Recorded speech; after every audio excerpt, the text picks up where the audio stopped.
God, sorry, I just remembered that this is Soulmates. I know this is a total non sequitur. I just remembered that this started as a Mahjong Soul podcast. We're not here to talk about video games. We're here to talk about literature. This is going the literature tag in our podcast sorting thing. Sure. No video games. This is not about video games. This is about literature. Video games are literature. Video games are famously not art. Yeah, they're not art. That's why they're separately sorted on Libsyn. Yeah. I'm gonna do my intro now. Okay. I'm trying to remember what my intro is. Okay, I got it. Hello and welcome to Soulmates, where we talk about all our favorite... Wait, I forgot something. Early. No real plugs, because we're recording this 8 months in advance, and we don't know what our plugs are going to be exactly. So don't do real plugs. Oh, yeah. We'll just tell people to look in the episode description. Hello and welcome to Soulmates, where we talk about all our favorite little guys and all our favorite great Chinese novels. I'm IV, spelled I-VY. You can find me in Allspice Court, hanging out, doing poetry and embroidery with my maid Caltrop, helping out my mother, and trying to keep my frisky brother out of trouble. Joining me as always, from across Prospect Gardens, everyone's favorite buffoon at Green Delights is Ash. Hi, I'm Ash. I was gonna say that I'm in Green Delights, like, I was gonna do a really good job at the bit, but you just sort of pass it to me, early. I'm Ash Air. It's Ash Air, Lark. Uh-huh. Lark That's Ash. the meaning of your name. Ash Air. That's the bit. Uh-huh. Or alternatively, Bonapal Ash Ur.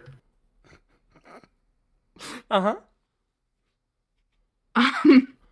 Joining me as not always, from somewhere else in Prospect Garden, which I remember all the names of the places in. It's Emma. Hi, I'm Emma Rem. I'm mentioned once in Chapter 6, and then I disappear forever, and it's speculated that I'm actually meant to be another character, but in the course of editing, I got written out and replaced, but they missed me, so good luck with that. Oh, you're Sun Cloud! Yep, that's me.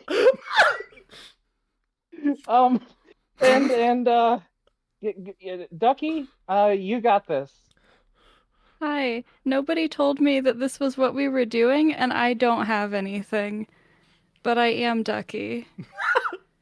And how do you That's spell great. that? Where's the hyphen in that? It's probably after the C. D-U-C hyphen. Ducky? Duck guy. D-U-C hyphen K-Y. Duke Kai. Duke Kai. Again, in our French mode, where D-U-C is Duke. Uh-huh. Hi, everyone. Oh, phew. Welcome to Dream of the Red Chamber Retrospective. Should I talk about does someone else want to do this? I guess I can just do it. I'm the de facto host. So last year, me and Ash, as we're always doing, came up with a crazy scheme, which is, why don't we read Dream of the Red Chamber with just like a random smattering of people. Ended up being 8 people. Only 5 of them actually finished the book concurrently. And 4 of those are here today.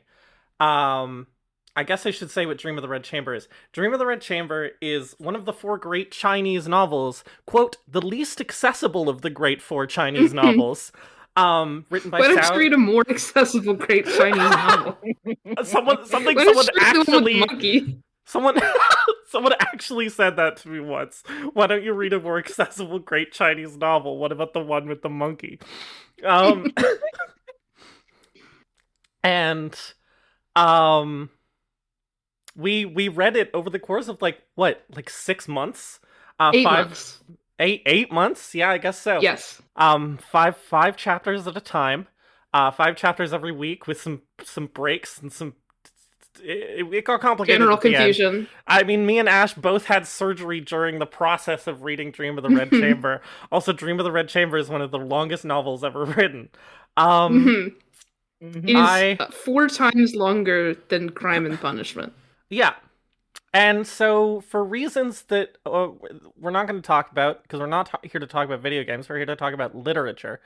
We did that, and it was good. General thoughts on Dream of the Red Chamber? It's good. It's good. It's God. It's an Good? experience. It is. Yeah. Uh-huh. It was wild. I'm trying not to encroach on anything that I'm going to say later in the podcast. It's yeah, we're gonna jump into it pretty quickly. Anyway, so for this bonus episode, for reasons that you probably know if you're here, or maybe you're just here to hear us talk about Dream of the Red Chamber, which is Please, also totally God, fine. I hope that there's someone who's I just really here to hope, learn. yeah. Completely unrelated to any hypothetical video game. Yeah. Dream of the Red Chamber is very, very long and has very dense. We read the full 120 chapter. We read the Minford and Hawkes translation, to be clear. Good translation. I want to read Not the Yang and Yang. Yang translation, but me and Ivy might read that one too. Yes. Just because. Uh-huh. It's very long. There's 120 chapters. The chapters tend to be very long. A lot of stuff happens in it. And so when I wanted to do an episode on Dream of the Red Chamber, I wanted to sort of... And also it's a very kind of like... You know, there's sort of a main plot, but it kind of goes in and out of focus. And like... There's themes, but there's multiple sort of like... It's really like a canvas, you know? Instead of a single story thread. It's a soap opera. It's a soap opera, but bigger than that by a substantial degree. It's like if a soap opera was a great Chinese novel. Yeah, exactly. Not like if a great Chinese novel was a soap opera. The other way around. Yeah. And so I thought that a good way to talk about this was so the Minford and Hawkes comes in 5 volumes, and we are just going to go through each volume and each time pick out one of our favorite or most notable moments from that volume to talk about. So one for each of us, 4 per volume, 20 total. Everyone's clear? Yeah. For time constraints, everyone will have 5 minutes to talk about their thing. You can 6 Ivy minutes. is live streaming a stopwatch. Yeah, we just like, otherwise it might take for. Listen, there's a lot. You can talk about Dream of the Red Chamber for. Me and the 4 of us could sit down and literally talk about Dream of the Red Chamber until we died of dehydration. That's a throw forward. That's foreshadowing. Uh-huh. And. Until we died of. Sorry, I can't make that joke. Well, not yet. Not yet. Soon. So you have 5 minutes. 6 is your absolute cutoff. If you end early, other people can chime in if they want to, or you can just end early. Is that clear? There will be no crosstalk. No crosstalk unless requested. Unless you're done. Yeah. Again, it's a little, maybe a little stilted, but like we just have to manage for time. It's such a long book. Me and Ivy regularly everyone... talk about much less for 3 hours. Yeah. And also, professionally, me and Ash are very loud. I didn't want to talk over the other people, so it's everyone's clear. But I mean, we've talked about this obviously, but are we good to go? Yeah, good to go. Okay. First up is Ducky with bits of chapter 3. Are you ready to go, Ducky? Yeah. I'm hitting your timer now. Oh no. Okay, so I want to talk. As soon as you put the time limit on me, I forgot how to speak.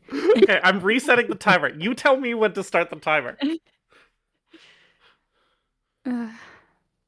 Now I'm gonna overthink it. Just start it. Okay, I've started the timer. Okay, so I wanted to talk about the part in chapter 3 mainly where Dayu comes to stay with the Jazz because her mom has just died and her dad is like, I can't raise a 9-year-old girl by myself. Go live with your cousins. So she does that. And they're extremely rich. And she's like, wow, these people are so rich, and what if they don't like me? So she has some problems already, but there's a scene where she is coming into the actual like mansion for the first time, and she gets to the front gates, and there's 3 front gates on each like side, and then she goes in through like 3 more gates, and then she meets like all the women or most of the women, and then she gets in a carriage and goes through several more gates to meet her uncles, except she doesn't actually meet any uncles because none of them are home.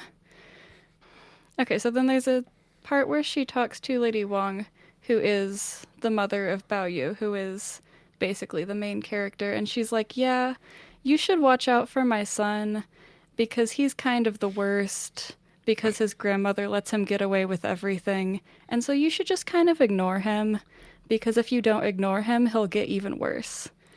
And Dayu is like, really? And then they go to dinner, and then after dinner, Bao Yu is there, and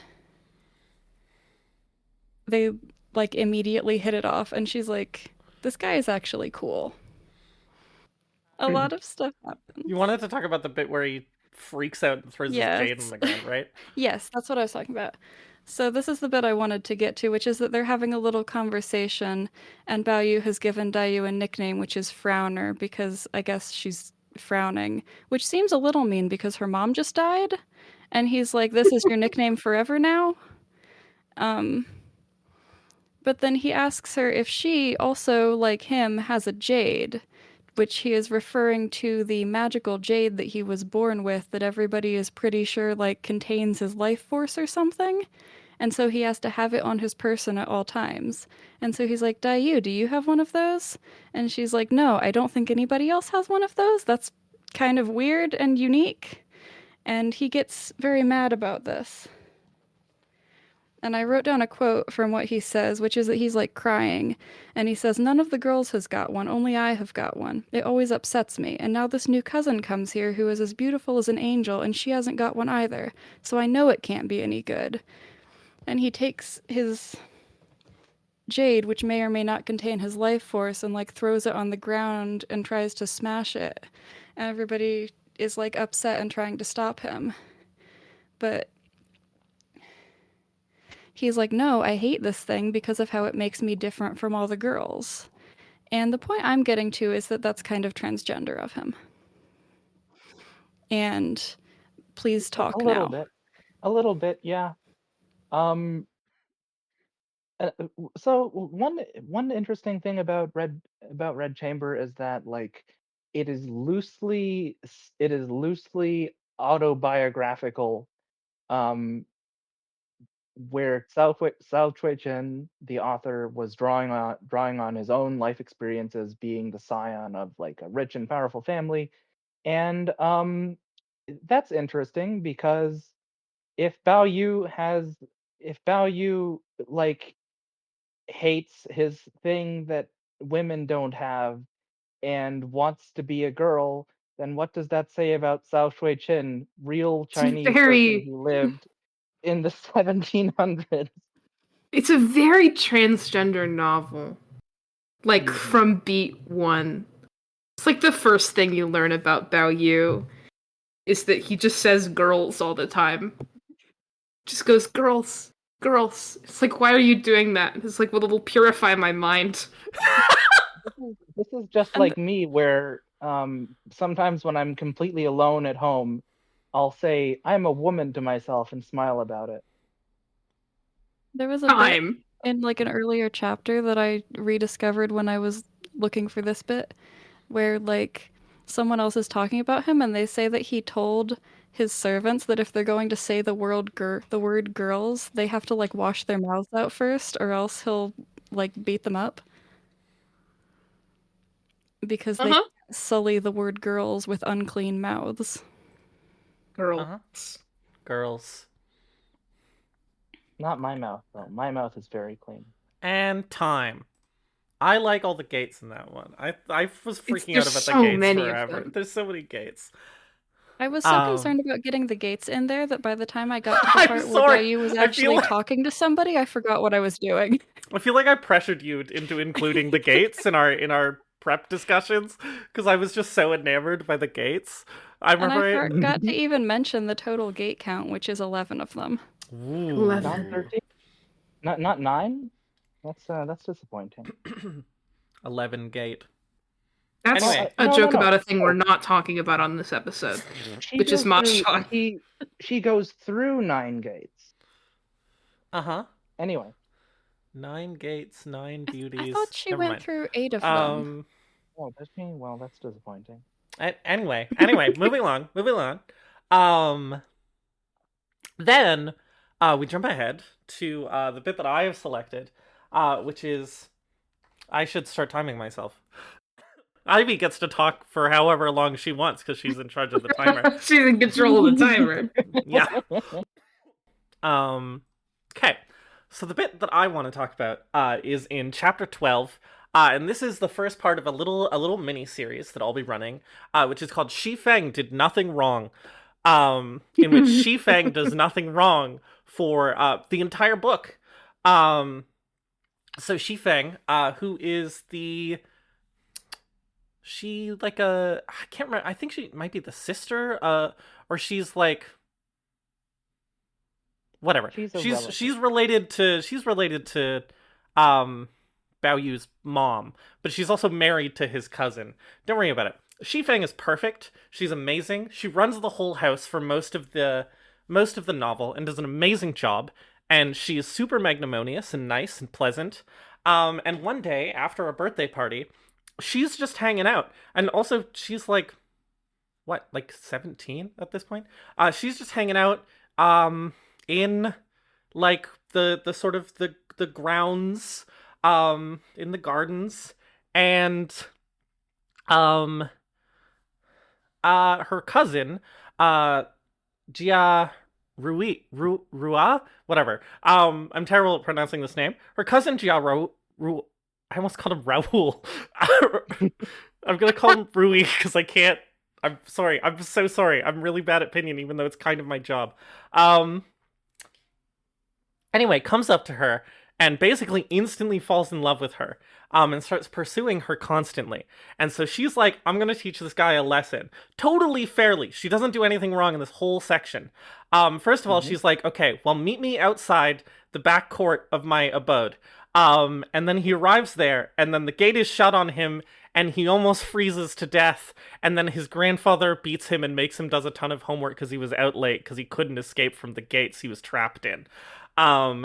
Then she's like, sorry, that was just a mistake. Come again. This time come into my private chambers. And I'll meet you there.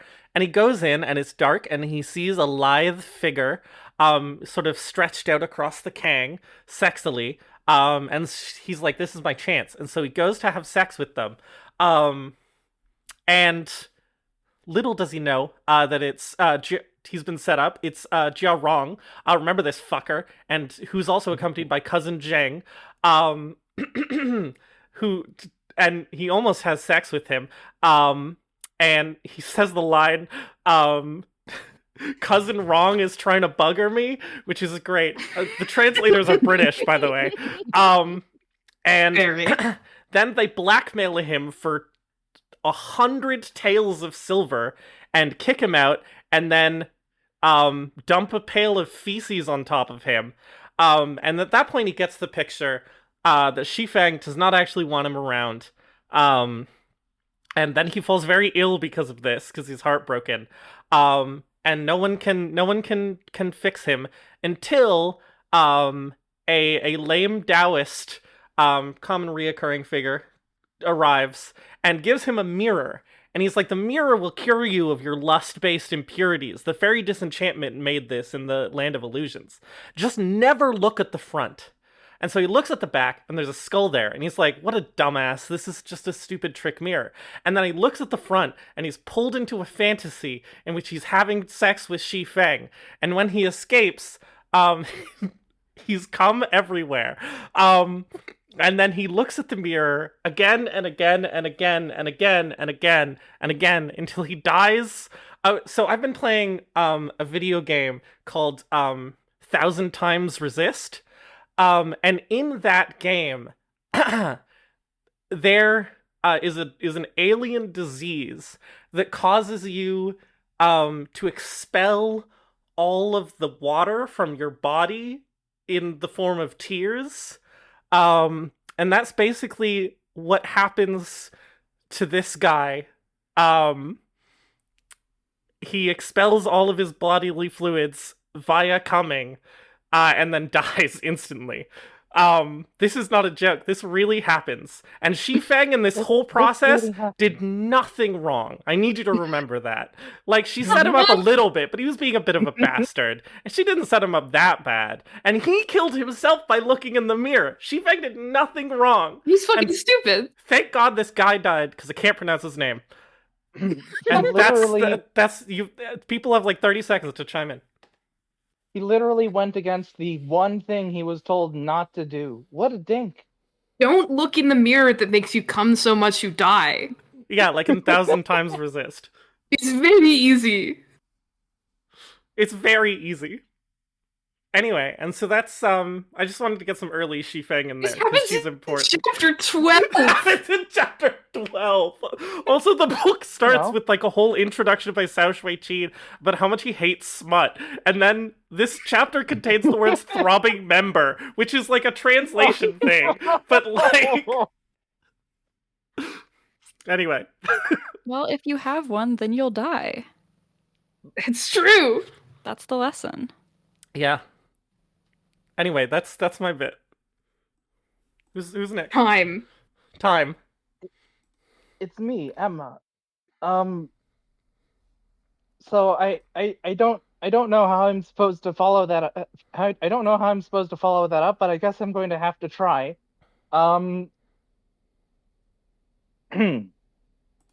So this happens right after Bao Yu's boyfriend, who is also, to be clear, a trans woman, dies and is dragged to hell. Right. And then, but moving very swiftly on, because it's not at all relevant to the rest of this. Sort of parallel to this, the Jia family has been building a grand garden, because one of their own, who happens to be a concubine for the emperor, is coming to visit. And since she's so important, being right next to the emperor, they need to completely like tear down several buildings and build a garden with that is so big that spoilers, the entire like rest of the cast of the book comes to live there later on. But and once they're done building it, they have to go around and name all of the buildings, name all of the places of interest, because it's just not it just wouldn't be complete. It just wouldn't be complete otherwise. And as the head of the household, Jia Zheng, Bao Yu's father, is coming around with his band of scholarly gentlemen, who does he have the misfortune to meet except but Bao Yu? And Bao Yu, being bad at all academic subjects except for poetry, which is only kind of an academic subject, gets roped into coming along and helping name all these points of interest. And so the thing you have to know a bit about the relationship between Jia Zheng and Bao Yu is that Jia Zheng is a very I would sort of it's kind of difficult to describe. I guess I would say he's kind of a stereotypical Asian parent. But the reason why it's a stereotype is that it's sort of based in this culture of Confucianism, and making sure to be like strict with your children. Um, and that meshes very poorly with Bao Yu, who has ADHD and lives, 250 years before the invention of Adderall. Uh, and and so they don't have the best of relationships. But as Bao Yu is going around the garden, and naming all of these places, he's coming up with names that are really genuinely good, at least according to the scholarly gentleman, and even according to Jia Zhang himself. I mean, um, there's a point there's several points in here where Cao Shui-Chin tells you, the reader, that Jia Zhang has to suppress a secret smile, or that he's inwardly pleased by Bao Yu, sort of eloquently criticizing the suggestions of these scholarly gentlemen, coming up with tasteful allusions to Chinese culture, and great works of Chinese writing. And what does Bao Yu get for this? What is Bao Yu's reward, for being such a good boy? You mustn't flatter the boy. People of his age are adept at making a little knowledge go a long way. I only asked him as a joke to see what he would say. We shall have to think of a better name later on. Um, he tells Bao Yu to he yells at Bao Yu he yells at Bao Yu so hard that he like flees, and then has to call him back. Uh, it, it's it's interesting. Why is Jia Zhang like that? One of many instances in which Bao Yu has a strained relationship with his father. Uh-huh. It's said at the beginning why he's like that. It's because he doesn't like Bao Yu, because when they did the thing where you put a bunch of objects in front of a baby and see what it picks, Bao Yu went for like makeup and he was like, oh man, it's over. Oh man, Oh man. my son is gay and My son is transgender. gay. Shit. My son is gonna grow up and eat lipstick. He's gonna be good at poetry and eat lipstick. I fully forgot about his boyfriend that goes to hell. Uh-huh. Oh God! But he's like he's like one of the central characters in the part of the book that we had in the part of this volume that we're not going to gonna talk get there. about. I'm gonna acknowledge that bit. Don't worry. Well, briefly. Anyway, I'm cutting you off there. Thank you, Emma. Time. Time. Okay. Now it's my time, baby. Last bit of volume 1 that we're gonna talk about. It's Ash. It's me. It's chapter 25. It's right there at the end. You can start the timer. So I want to talk about the part where I feel like I'm giving you a bad impression of this novel, or we're all doing so, by talking about all the shit where like sort of interesting things happen. Most of this novel, like all 5 volumes of it, is not interesting. But not that it's like bad, that it's like very mundane. But I am gonna talk about the part where Bao Yu and Shi Feng get cursed by a witch. She Feng? Even though she did nothing wrong? I know, she gets cursed by a witch. So basically, everyone is going around to like, pay for like prayers to the Buddha. And they do all this. They give their like, oh, we need healing and these things. And they give a bunch of money to Mother Ma, who will not appear again. But who comes to Mother Ma, a wise old crone. It's Aunt Zhao, who is a concubine of Jia Zhang, and Jia Huan's mother. And Jia Huan sucks. You might not know this. Jia Huan is Bao Yu's brother, and he sucks. Huan is the worst. He sucks.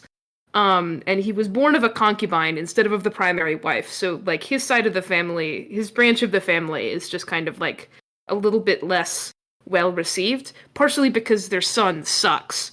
Um, but Aunt Zhao comes to Mother Ma and is like, my son will never compare to Bao Yu, who Grandmother Jia loves. He loves him. And Bao Yu will always be the principal son who everybody loves. And I don't know what to do. It's so terrible. The fate of my family is so terrible. And they have sort of an exchange in which both of them are like, maybe we should curse them. But both of them are also like, I would never do that. Mother Ma is like, I don't do that. However, if you did pay me, and Aunt Zhao is like, I would never pay you to curse anybody. However, if you were going to curse someone. And they have this exchange until Mother Ma gives her 2 little paper figures and says, put these under the pillows of people who you want to curse. Write, like, the time of their birth on them, and then they'll be cursed. And so Bao Yu and Shifeng are hanging out with the maids and with Dai Yu in the garden, having a good time. They're playing little poetry games. And like, it says Bao Yu says something that makes Dai Yu upset, and so she runs off. And then before she can come back, because the girls are called away for something, Bao Yu is like, oh, wait, I have to tell you something. And then they're left alone. And then Bao Yu is like, oh no, my head. And then he starts babbling incoherently. He let out a dreadful cry, jumped 2 or 3 feet into the air, and began to shout and babble deliriously. Dai Yu and the maids were terrified. And then also Shifeng appears with a knife in her hand, starts attacking things. She massacres several dogs. And the 2 of them just like have a rabid fit in the garden where they're like completely, and everyone is like, oh shit, they're both gonna die. Like they start preparing funeral arrangements because they've both been cursed and they're going to die. They have fevers, they babble incomprehensibly. Bao Yu opens his eyes on the 4th day of them being horribly sick and says, I can no longer stay in this family. And Aunt Zhao is like, oh, that's not so bad. And then Grandmother Jia rails against her. Jia Jing starts weeping. And then the old mad monk comes and like heals them so that the book can continue. The mad monk also an important sort of spiritual figure who will appear throughout the book. But they do both get cursed until they like are going to die because the family is very spiteful towards them. Discuss. I'd like to say that even though I had forgotten the part where Shifeng killed several dogs, however, I will point out that she was cursed, and thus she was cursed. She was not in her right mind. She didn't do anything. She didn't do anything wrong. Mother Ma and Aunt Zhao. I believe this scheme gets discovered later. I don't remember if they get punished for it, but I believe this scheme does get discovered, but not in this volume. I think like right towards the end of the book, they briefly go over, like they briefly discuss, like Aunt Zhao having done this, and I think she goes to jail. I'm pretty sure. Does she? I don't remember that at all. I remember it getting discovered. But Aunt Zhao is like in the rest of the book, and I don't remember her not leaving the book at any point, and so I was like, I guess nothing happens. But if it's at the end of the book, that makes sense. You did a witchcraft. Time. Thumbs down. Time. And that's 4 moments from Volume 1. Do you have a good handle on what's up with Dream of the Red Chamber yet? Maybe. No. But like, we haven't now even you know introduced 4 things that happen. one of the important characters. Yeah, don't worry about it. It's fine. Don't worry about it. This is what Dream of the Red Chamber is like. This is why I wanted to do this format. It's just like this is what book club was like. Yeah, things happen, and then we discuss them ravenously, and then more things happen next week. And it's like, it was a lot. Yep. Are you ready to move on to Volume 2? Oh, sorry, you can finish. The thing about Dream of the Red Chamber is that a lot of things happen in it. Uh-huh. and they just kind of don't stop happening, and most of them don't really go anywhere. But they did happen. So there's that. Yep. Very like life in this way. Mm-hmm. Yeah. Ready for volume 2? I'm ready. Well, Ducky's going first again. So we are Oh man, putting these bits in chronological order so that there's some chronology. I should have thought Um, about this before I picked a bunch of things that were early in the volumes. it's fine. We're It's really fine. putting It's a lot fine. of pressure on you. You're only first to these 2 times. Okay. This is the one where I'm gonna have to try not to. This is one of the 2 where I'm gonna have to try really hard not to go over because there's a bunch of other things around it that are also interesting to me, but I can't talk about all of the things. Uh-huh. You ready to go? Volume 2, the Yes. Crab Flower Club, starting with this bit. And go. Okay, this is a bit in chapters 30 and 31, which there's a couple of things in this bit that happen.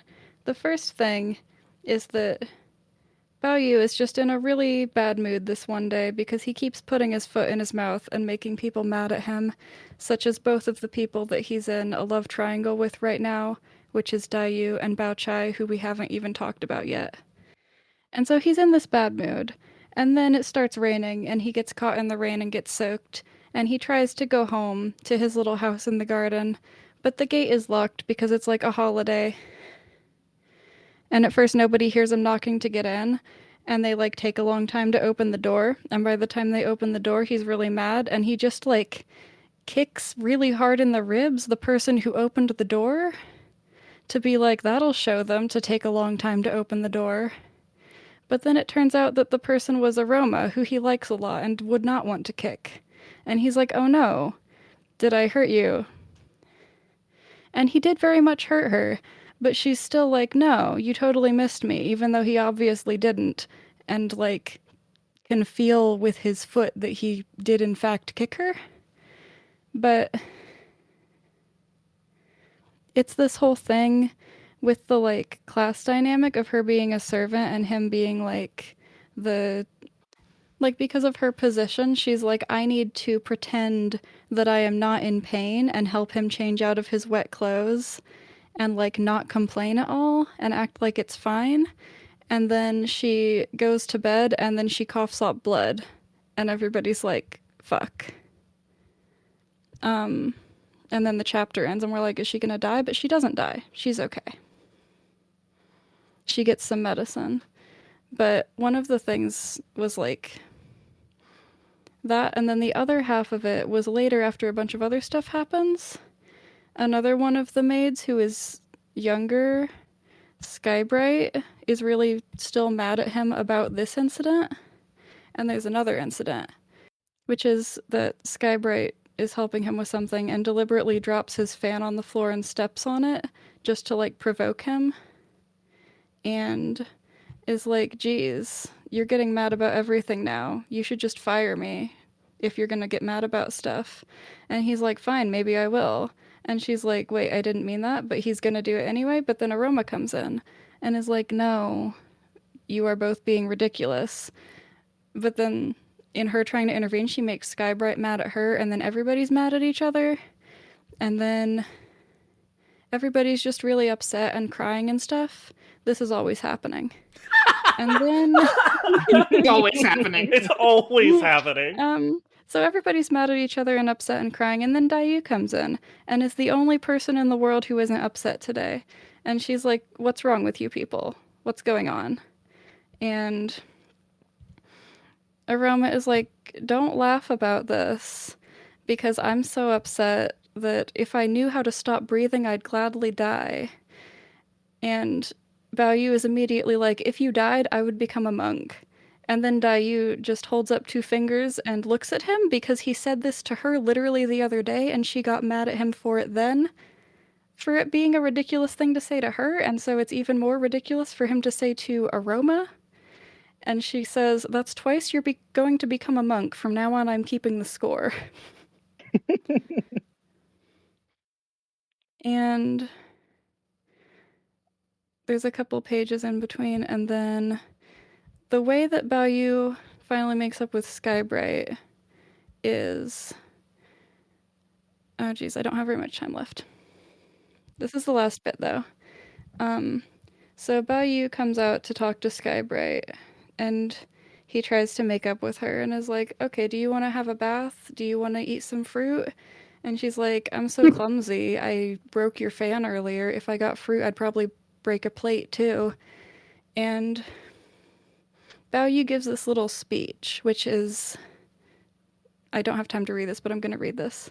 If you want to break it, by all means break it. These things are there for our use. What we use them for is a matter of individual taste. For example, fans are made for fanning with, but if you prefer to tear them up because it gives you pleasure, there's no reason why you shouldn't. What you mustn't do is to use them as objects to vent your anger on.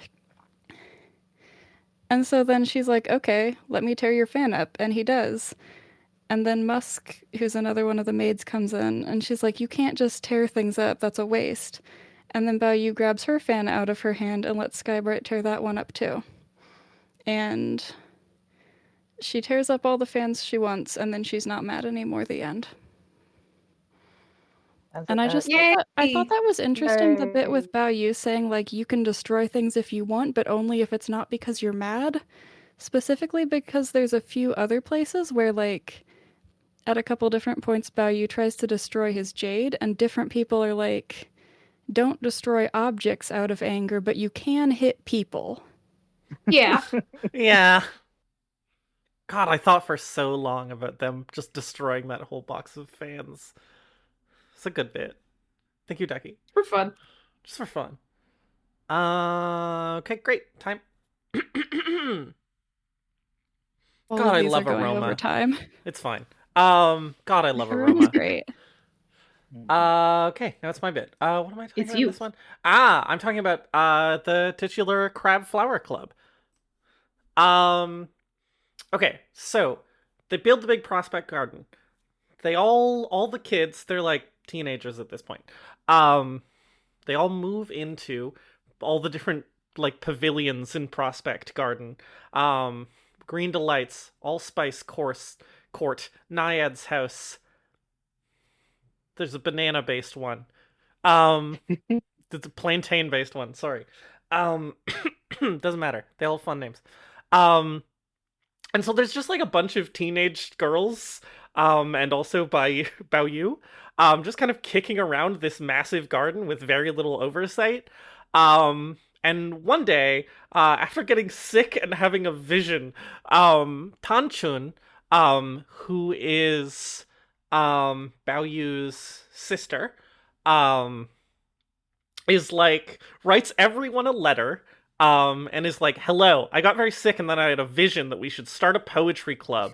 Why should poetry clubs only be the forum of like old men with beards? A bunch of teenage girls, and also Bao Yu, can start a poetry club.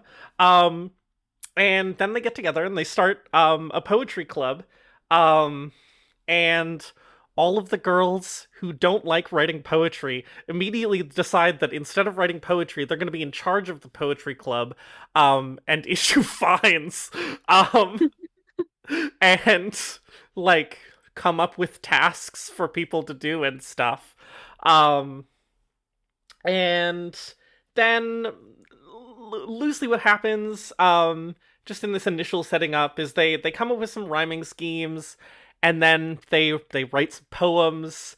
We find out that Bao Yu's love interests, Da Yu and Bao Chai, are like the best to ever do it, and they're really like, everyone's like, oh, these two are on top, and we don't know which one is better, except it's obviously Da Yu. There's a great moment in this first meeting of the poetry club where like everyone is like writing, trying to beat the incense timer, trying to finish their octet,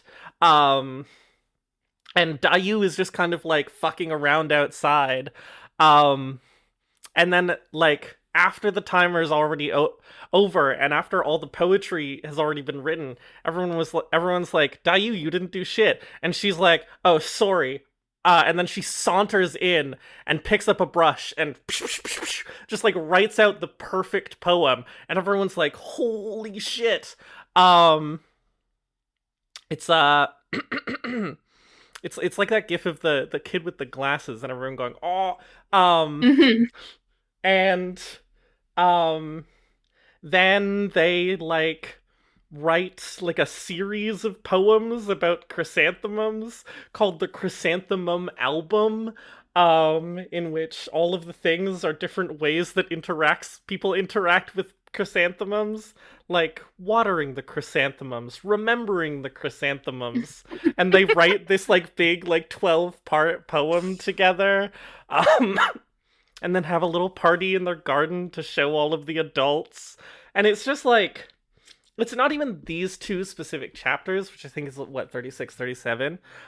It's just that like the Crab Flower Club is genuinely one of my favorite parts of this book because it has such a vibe of like just like kids hanging out, you know? It's like kids in an 80s movie starting a detective agency or whatever, but like they start a poetry club, and they're just always vibing. They're always making jokes. They're always like they're always talking about how bad Bao Yu is at poetry compared to all the girls and issuing him penalties. They issue him so many poetry club penalties throughout the book. There's so many great moments that come out of the Crab Flower Club. Like Caltrop, um one of Bao Chai's maids gets obsessed with wanting to write poetry and like stays up until 2 in the morning every night for a week studying poetry. At one point, Bao Chai and Dai Yu have like a free verse poetry rap battle with each other. Um, it's just so good. It just gives this whole sort of like middle early bit of the book such a pleasant vibe. I love the Crab Flower Club so much. Value so many penalties. All he does is go to the poetry club and get penalties.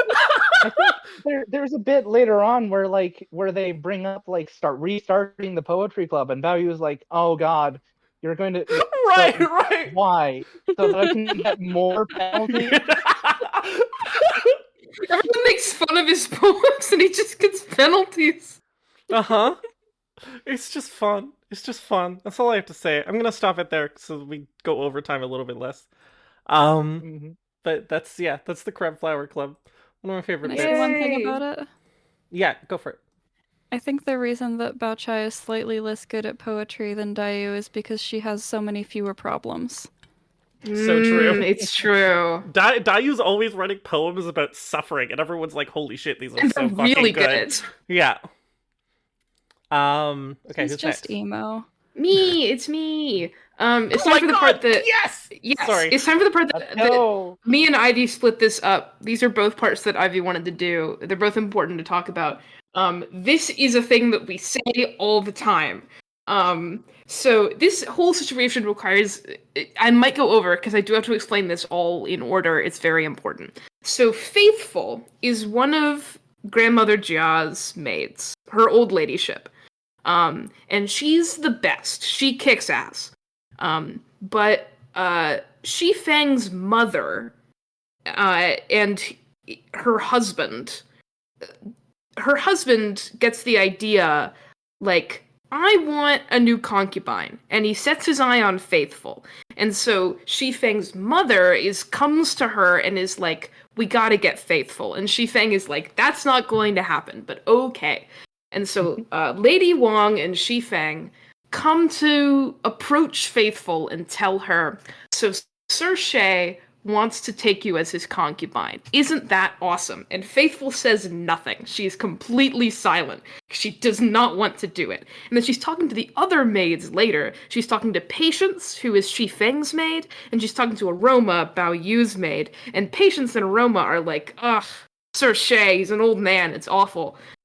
You know how you could like get out of this whole business? Just get Grandma Jia to say that you're promised to, say, Jia Lian or Bao Yu. And she's like, no, what is wrong with you? I don't want to be married to any of these people. I just want to serve her old ladyship until I die. I'm very good and nice, and I don't want to be a concubine. And they're like, what are you talking about?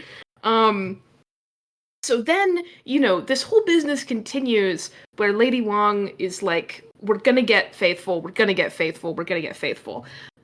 Sir Shay comes over and talks to Faithful and is like, hello, you're gonna be my concubine. And she's like, And eventually she comes and like goes directly to Grandma Jia and just like kneels before her and starts sobbing.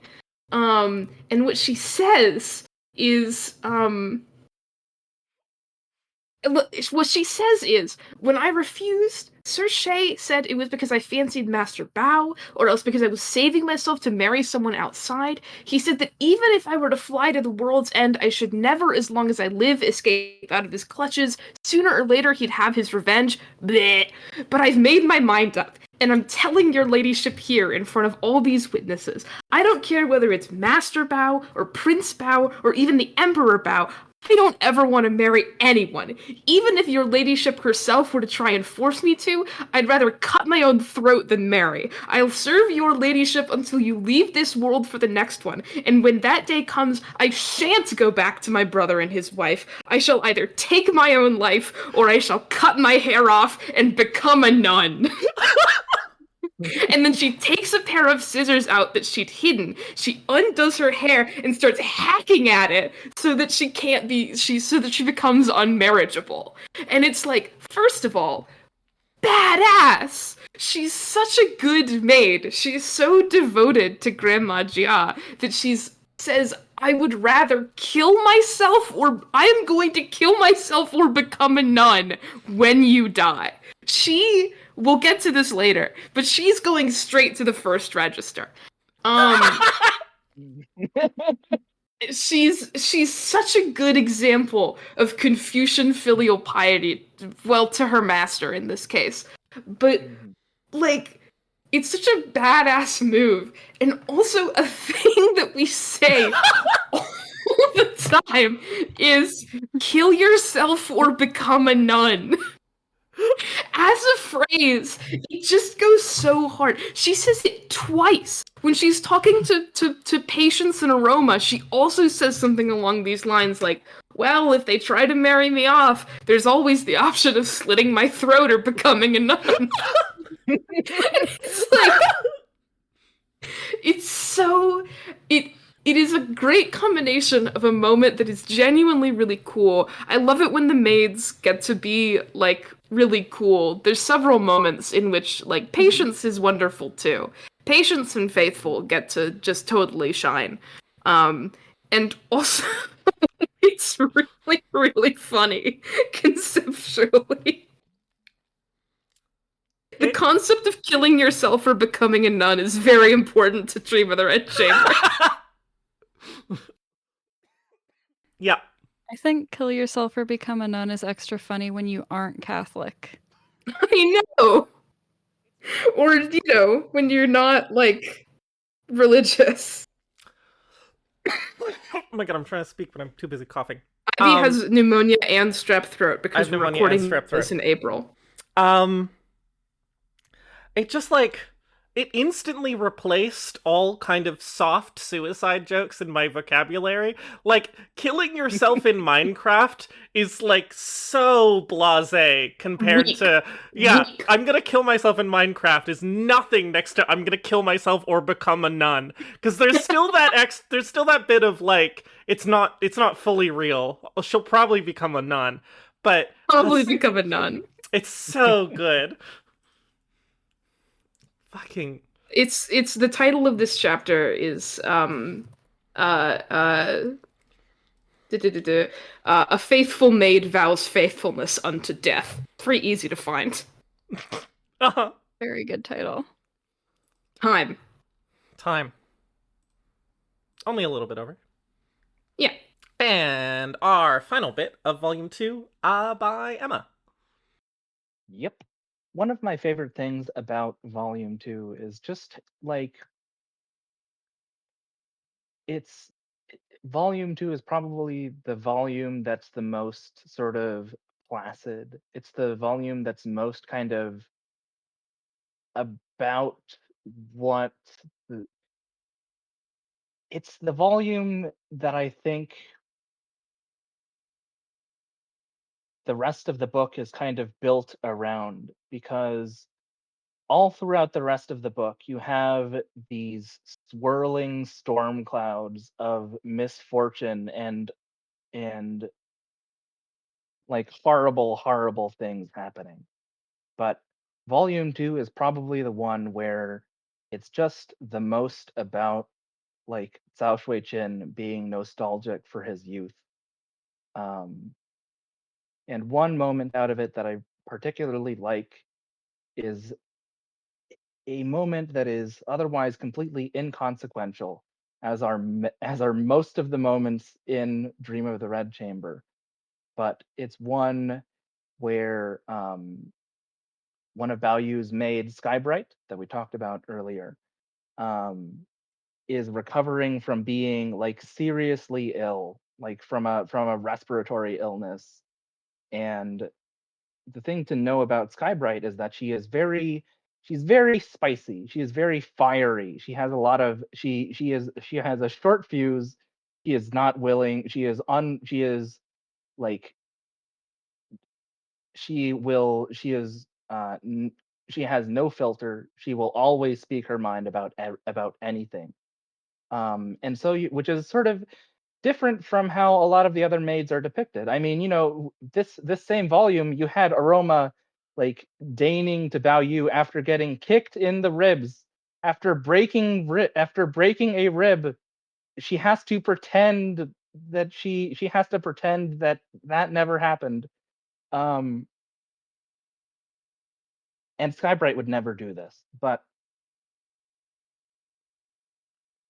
it's not as though Skybright is a bad maid, you know? It's not as though she doesn't love Bao. It's not as though she isn't committed to her role as a maid, because what Bao does is that he's given this very fancy cloak made out of thread spun from peacock feathers, which is something that I didn't know you could do. And one day he goes out and one day he goes out and somehow he burns it. Like he leaves this burn mark on it. And they go and try it, and he has to wear this cloak because there's some function tomorrow, and he has to be seen wearing it because it was a gift. Um, and they go and try to find people who can repair the cloak, but nobody is willing to touch it because it's made of this super rare like peacock thread stuff. And the only person that they can find to do this, the only person well, it's not that they find someone to do this. Skybright, while in the middle of being ill, volunteers to repair Baoyu's cloak. She basically snatches the cloak out of his hands and goes, "Fine, I guess I'll do it." And she scratches out the bit with a thread. She scratches out the burnt bit, and she begins to weave the thread in and out with her needle so as to imitate the surrounding pattern. This this was the most difficult and exhausting part of the work. After each couple of stitches, she had to stop and examine what she had done, and after every 4 or 5, she had to lean back on the pillow and rest. Meanwhile, Bao Yu fussed around her unceasingly, one moment asking her if she would like a nice hot drink, another moment suggesting that she should rest, one moment fetching a squirrel skin cloak to put over her shoulders, the next moment a pillow for her back, until she became quite frantic and had to entreat him to leave her alone. "My dear little grandfather, please just go to bed. If you stay up any longer, you'll have rings under your eyes in the morning, and that will never do." And she stays up until like 4 in the morning repairing his cloak, and she gets it done. And it's just this perfect moment of like tenderness and care. And it's one of like the last moments in this book that feels sort of unsullied by what's going to happen next. So yeah. God, I love the Bao Yu Skybright aroma musk ripple dynamic. They're such a good Yeah. set. So That's all good. about. They're such a good set. This I come this Skybright this is the best absolutely. This does forever. come back later because Skybright dies horribly and Value's very sad about it. And Yeah. people keep trying to Hmm. make him wear the peacock cloak and he cries every time he sees it. Like, Yeah. ugh. Uh, Uh, but Value and Skybright have this wonderful dynamic where Skybright is very like willful and sort of sulky, but like Value just sort of loves her so much. mhm, It's just very sweet. Just kids. mhm. Time. Time. Okay, volume 3, and then we'll stop. What the fuck is volume 3 called again? I forget. Is it called The I have it Warning open. Voice? Yeah, The the warning warning voice. voice. Yes. Okay, If great. if that doesn't tell you the vibes that we're gonna get in this volume. Hmm. Um, Volume 1 and 2 are like nice and normal, and then Volume 3 is like, and then Volume 4 is like, oh no, and then Volume 5, everyone is dead. well, no spoilers. Or a nun. You just Or said a nun. or a nun. Or a It's nun. true, genuinely true. Yeah. You Anyway. did just say Also- Skybright died, so there's no such thing as spoilers. Uh-huh. and it was one a of joke. one of the nuns gets kidnapped and then dies. Well, she doesn't well, become we a don't nun, know- though. She was already a nun, so she can only go to Yeah, death. this is true. She can only... She can't go from nun to nun. She can only But you die. can go from dead to nun. Anyway, it's back to back Emma, volume 3. Back to back Emma. Back to back Emma. It's me. So like this is one of the moments where this is a shout out to one of my favorite characters in the whole book, who starts out basically as a name that gets pushed aside in favor of Bao Yu, and that is one of Bao Yu's sisters, Tan Chun. Um, you might remember Tan Chun from starting the Crab Flower Club fame, but like more and more as the book goes on, she comes into her own as a character. And in this chapter 55, we see her sort of starting to come into her own as sort of a junior to Zifeng, where she and Patience, as Zifeng becomes more and more ill, and becomes more and more ill, she starts to take up a lot more of the sort of household responsibilities, keeping track of inventory, um,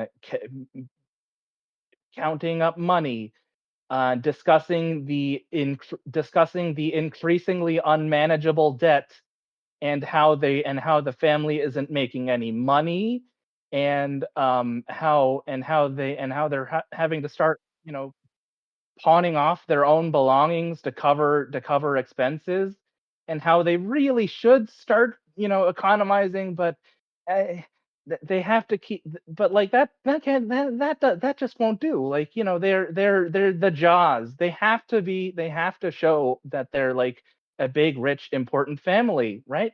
You can't when you're the Jaws, you can't, like, it just wouldn't do. But like, unless we do something terrible is going to happen. This is just bubbling around. This is just bubbling continuously in the background.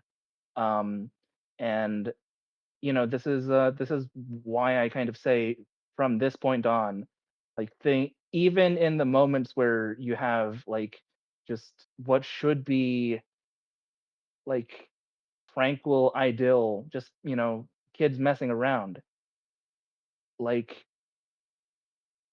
they hire, when they're watching a performance, by their little troupe of like personal hired actors and actresses, you go, should they be doing this? Is this okay? Eh, eh, But this is not this that sort of is in the future, because what we're here primarily to talk about is a particular building in the Prospect Garden. It is apparently a reception room that had originally been intended as a place for the senior eunuchs to sit at the time of the capital V visitation. After the visitation was over, there was no further use for it, in the daytime at any rate. At night, it provided a convenient meeting place for the women who made up the watch. Now that the weather was getting warmer, it did not need a great deal doing to it, beyond moving in one or two pieces of furniture, to turn it into a comfortable office for the young managers. It had a board over the doorway bearing the inscription, "Support benevolence, promote virtue." But the servants always referred to it simply as the jobs room.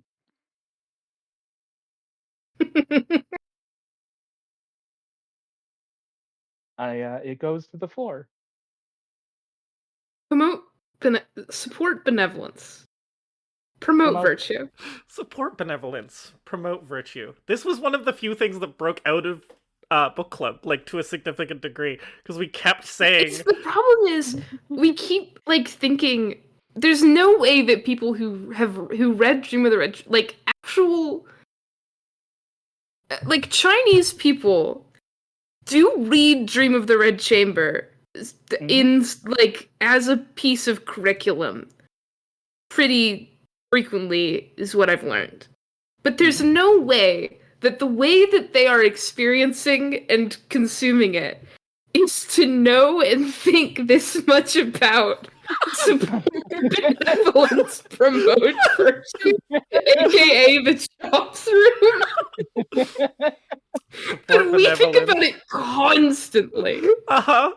It's such a good phrase. Support benevolence. Support benevolence. Promote virtue.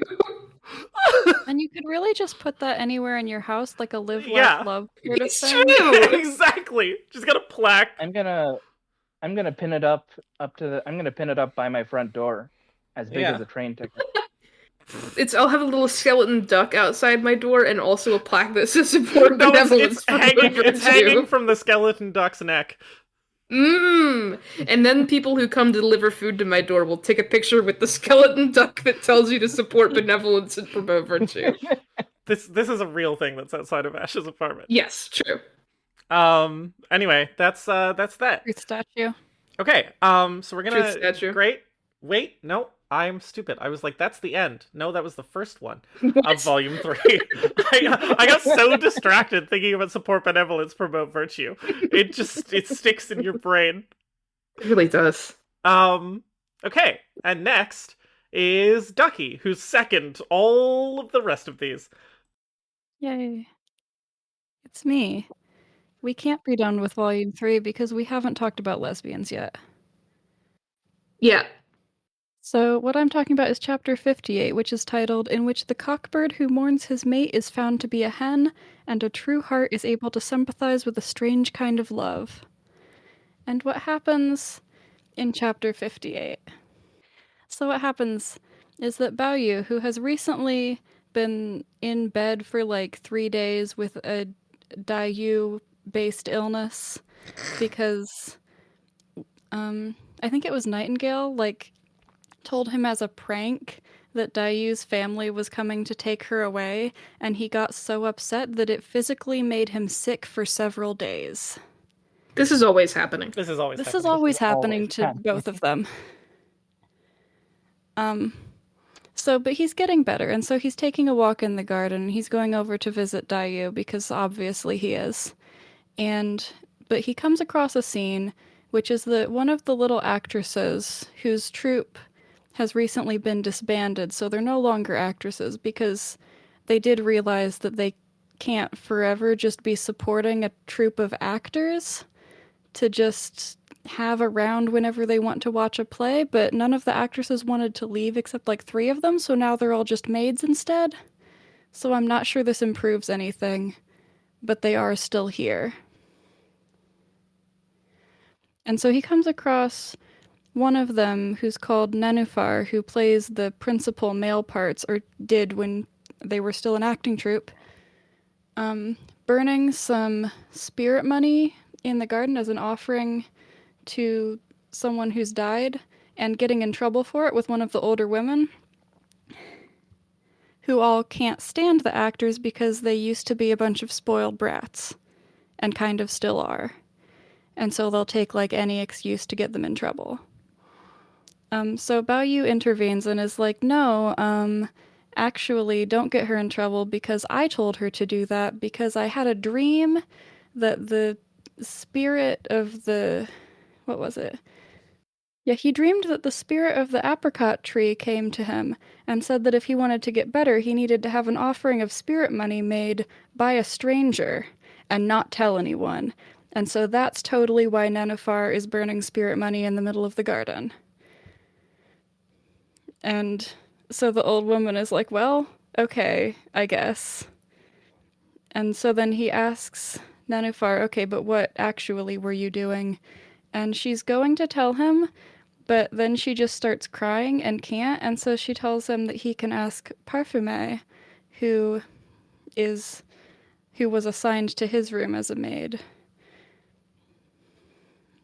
And so he has his visit with Dayu, and then after doing that he goes back to his room, and he's going to ask Parfume, but when he gets back, she's having like a shouting match with her foster mother, who was like put in charge of taking care of her, over the foster mother wanting Parfume to wash her hair in the same water that her actual daughter already used. And Parfume is like, you should give me my own water if you're going to take all of the money for taking care of me.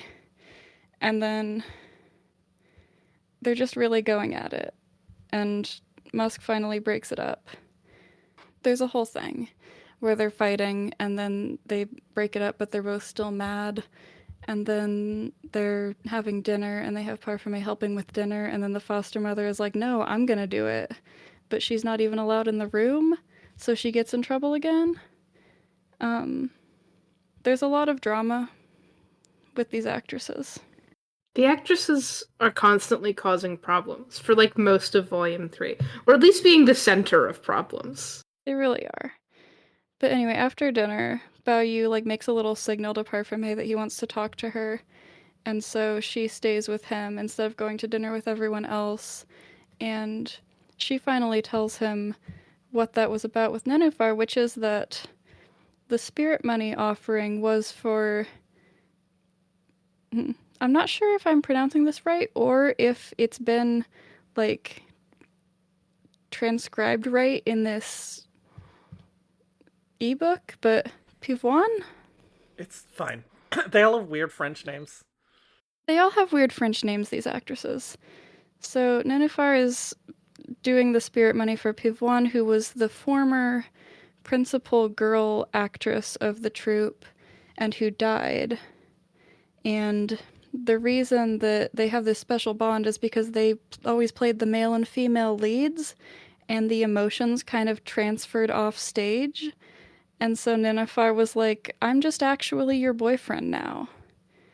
And now that she's died, she's kind of has the same kind of relationship now with Etamine, who took over that role after Pivoine died.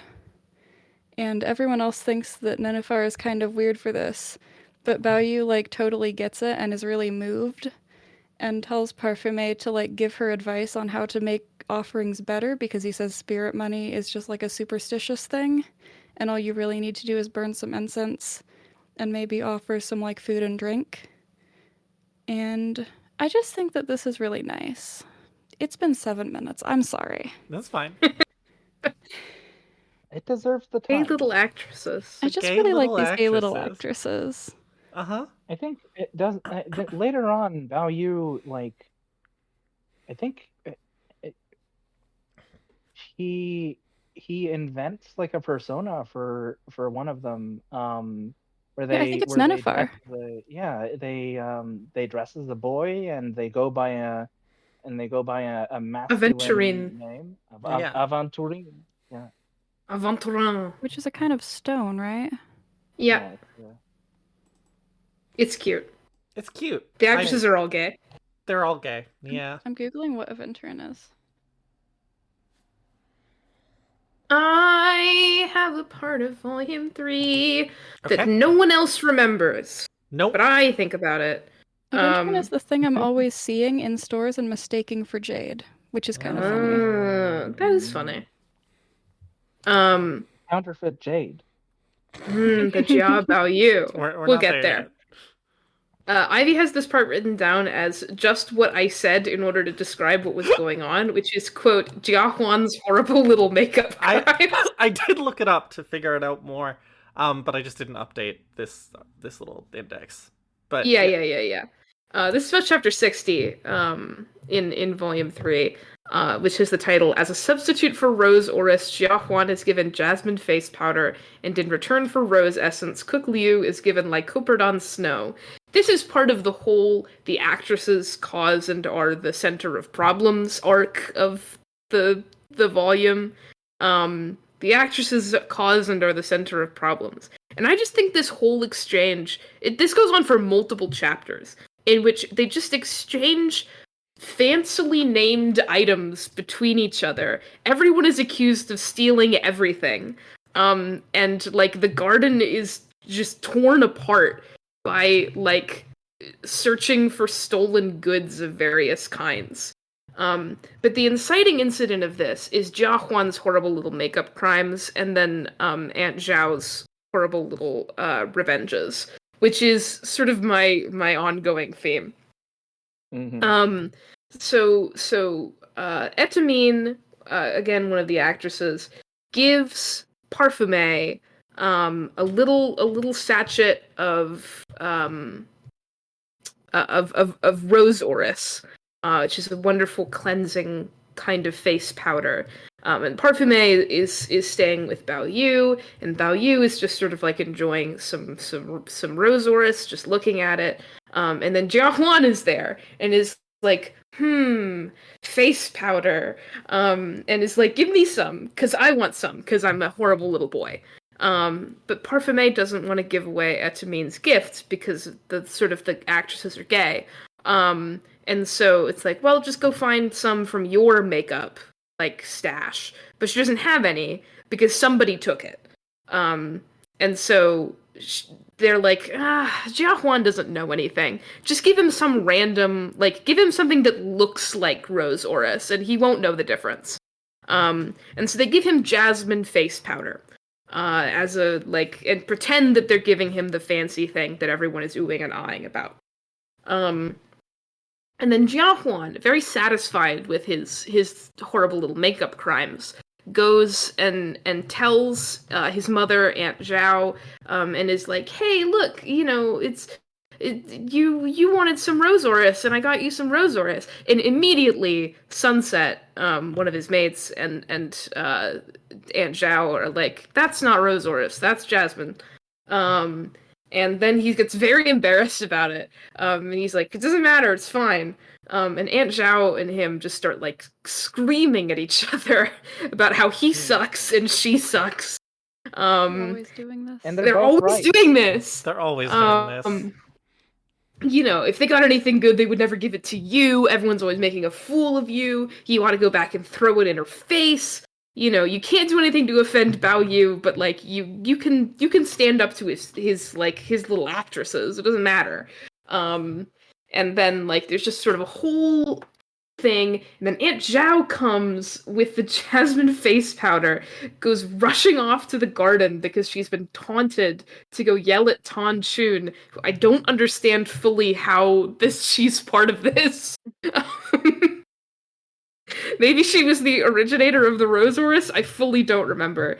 And Tan Chun has this whole spiel that I just really like, where she goes like, listen, the actresses, these girls are here for our amusement. They're like pets. You can talk to them and play with them if you feel like it, or if you don't, you can simply ignore them. It's the same when they're naughty. Just as when your puppy dog bites you or your kitten scratches you, you can either ignore it or have it punished. So with these girls, if they do something to offend you, you can either let it pass, or if you don't feel able to, you can call in one of the stewardesses and have them punished. There's absolutely no need to go rushing off in person. It's undignified.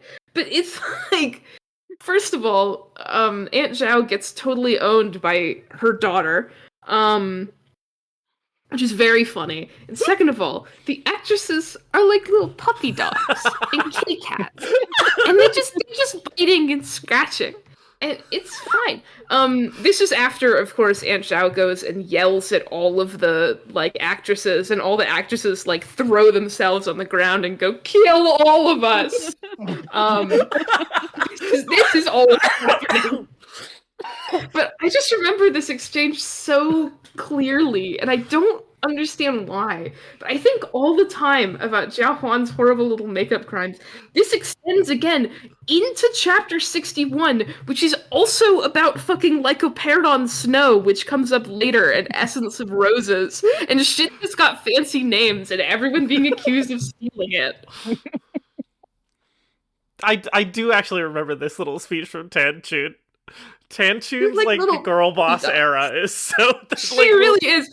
There's also in this Love chapter, her. it's like they describe how she just goes up to the jobs room. I think I saw this while I was rereading, and I was like, the jobs room. Jobs room mentioned. Tanchun in their Karari Mama Bami era. Oh man. Okay. All right. Final bit before the break. Okay, this one is gonna be really hard to fit within 5 minutes. A lot of things happen, but like I need to get them all in. You can go over. It's very important that you. Okay. I think 5 minutes was optimistic. Start. Okay, so first of all, Shifeng has never done anything wrong. Part 2. Part 3? Part 3. So, Shifeng has a husband, we've discussed. His name is Jia Lian. And he's a rat bastard. He's cheating on her worst. constantly. At one point, on her birthday, she catches him cheating on her, and he tries to kill her with a sword. Remember, dying via sword. This will be important later. And Jialan, he's the worst. And so he's at a funeral for, like, their sort of sister family. We live at the Ronggyos, and the Wangs live at the Ninggyo across the street. And he sees one of his cousins who's been staying there semi-permanently, Erjie. And he's like, God damn, do I want to bang her? Because he's Ji Lian. And so he sets up a whole scheme. He seduces her, and then he sets up a whole scheme with Jia Rong and cousin Zhen, who you may remember as the people who fucked over that guy who was tormenting Shifeng. Huge betrayal from them. But they set up a thing where he's going to illegally have a second full wife, which you're not supposed to do. This marriage is actually illegal in 4 ways, but we'll get there. And so they buy another house for him, like, close to the mansion, and they have the marriage in that house, and he moves his new little wife into the house. And basically their plan is to just wait until Shifeng dies, and then she'll just become his full wife. This is Erjie. She moves in with her mom and her sister, Sanjie. Sanjie, however, realizes that she can spin this situation to her advantage and immediately starts making lavish demands, otherwise she'll sell them out for Jia Lian's quadruple illegal marriage. And one of her demands is to marry a specific guy. We won't get into this guy, but it'll be important later in the podcast. And he sends her a gift of betrothal swords. And then she hears him being uncertain about the marriage, and she walks out and she kills herself with the betrothal swords. She beheads herself with a betrothal sword in front of her lover. It's sick. But anyway, back to the main plot. So Jia Lian's living a double life. He has 2 wives. He's mostly just neglecting Shifeng at this point. It's made very clear that him and Erjie are very loving and close. Um, and that just by like random happenstance, um, what's her name? Patience, Shifeng's primary maid, who's very loyal to her, overhears some of the Leon pages talking about the other mistress. Um, and so Shifeng goes on a fucking war. Well, Leon is off on business. She goes on a fucking war path. She like brings in all the pages. She like beats the shit out of many of them, and eventually finds out the truth and invites Erjie, to come and live with her. Basically, she's like, "Listen, what's done is done. Um, we can just be sisters now. We're both married to the same guy. Um, let's just be sisters." And Erjie is like, "Oh, great. Okay, I get to live in the main house. Everything's fine." And then, due to what some people might call psychological torture and neglectful treatment, but is not that, Shifeng is just busy, and she can't keep track of everything. Erjie has a miscarriage, and then is like, "I'm so useful and everyone hates me. And also I'm being psychologically tortured." She doesn't think that. She thinks Shifeng is totally legit, which she is.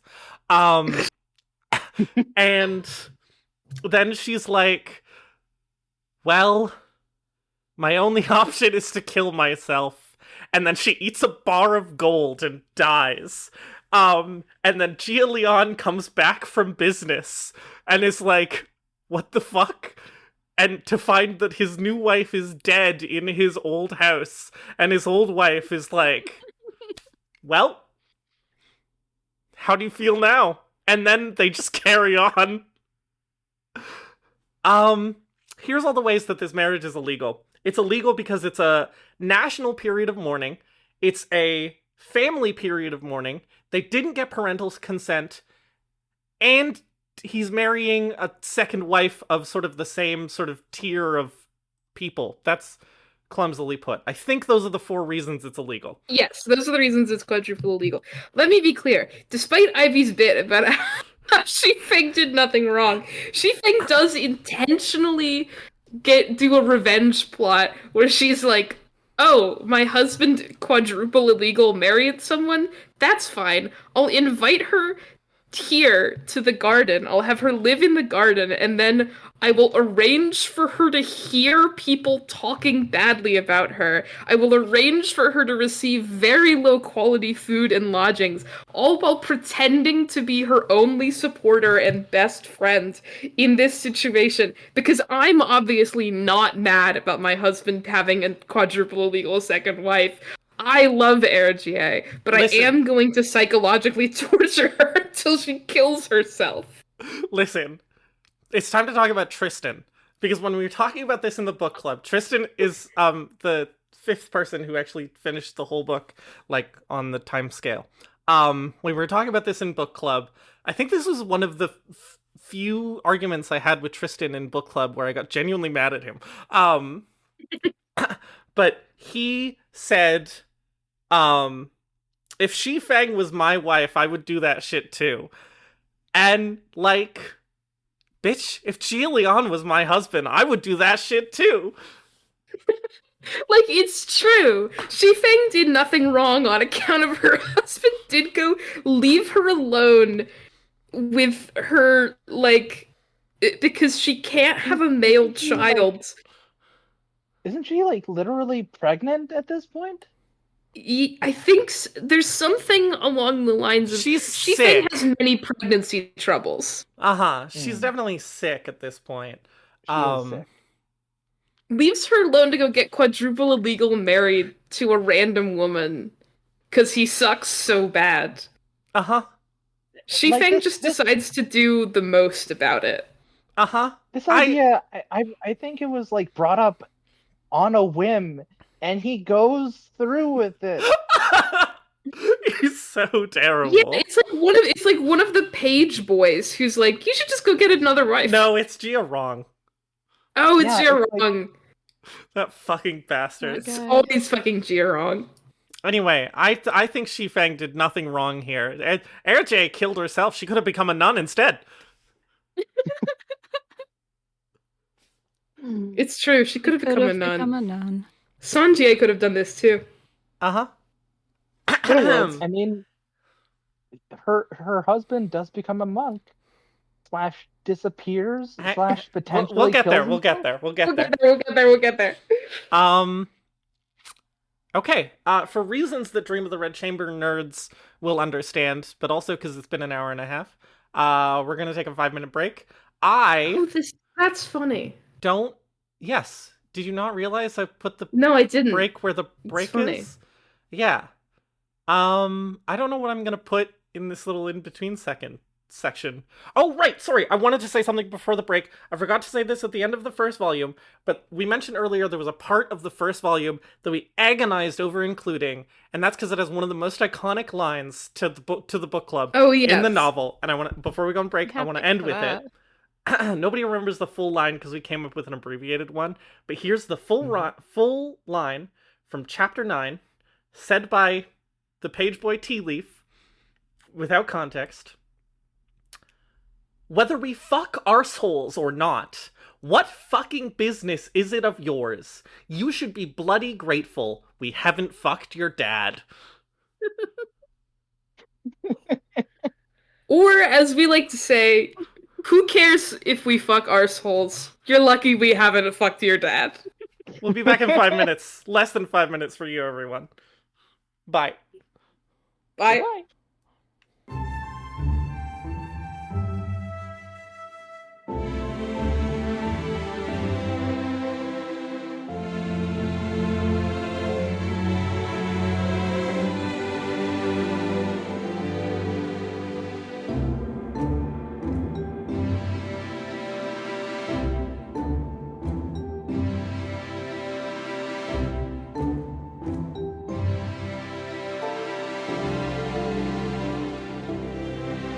Before we get rolling again, I have some. I have.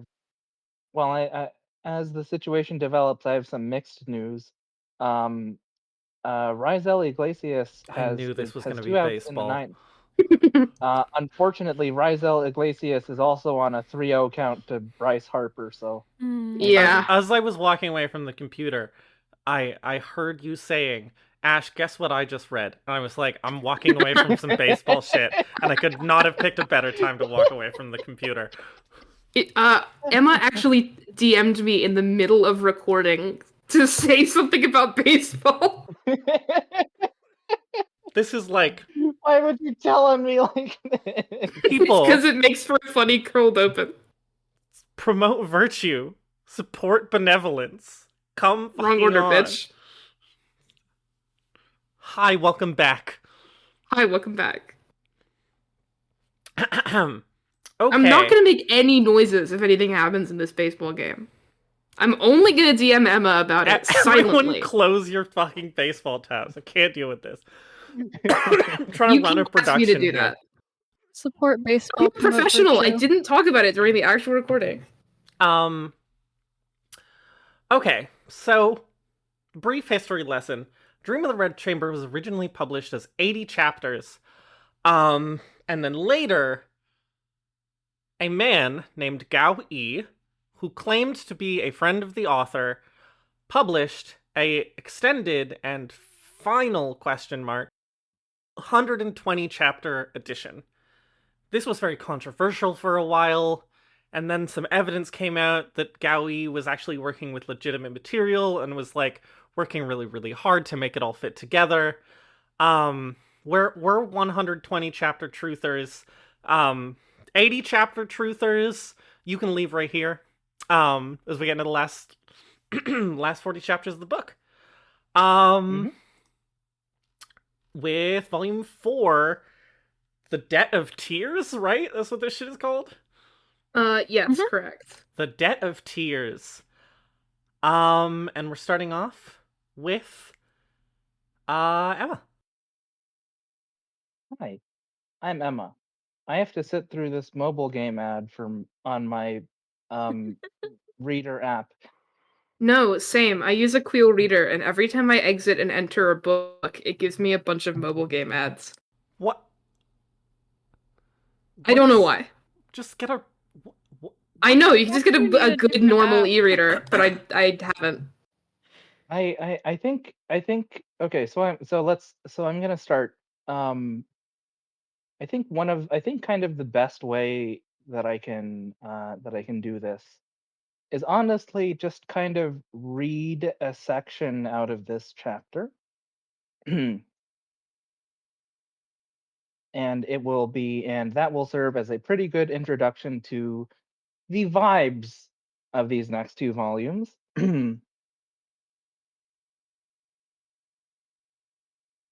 Let me see. What would be a good place to start? There was no mistaking the finality in Grandmother Jaw's voice. To die you, suicide now seemed the only course. She rose, and as she walked from the room, her heart yearned for a mother of her own to turn to. All the affection shown her by grandmother, aunts, and cousins alike had now been exposed for what it was and had been all along a sham. Suddenly she thought, why haven't I seen Bao Yu today? He might still know of a way out. And as the thought entered her mind, she looked up, and sure enough, there, standing right in front of her, all laughter and smiles, was Bao Yu himself. My warmest congratulations, cuz. This was too much for Dayu. Her last vestige of maidenly reserve vanished. She clutched hold of him and cried out, now I know how heartless and cruel you really are, Bao Yu. No, no, you are wrong, he replied. But if you have a husband to go to, then we must go our separate ways. Dayu listened in despair as this, her very last hope, was taken from her. Clinging to him helplessly, she gave a feverish cry. Oh, Bao, I have no separate way to go. How could you say such a thing? If you don't want to go, then stay here, he replied calmly. You were originally engaged to me. That's why you came to live here. Has it never occurred to you how specially I've always treated you? Haven't you noticed? Suddenly, it all seemed clear. She really was engaged to Bao Yu after all. Of course she was. In an instant, her despair changed to joy. My mind is made up once and forever. But you must give me the word. Am I to go, or am I to stay? I've told you, stay here with me. If you still don't trust me, look at my heart.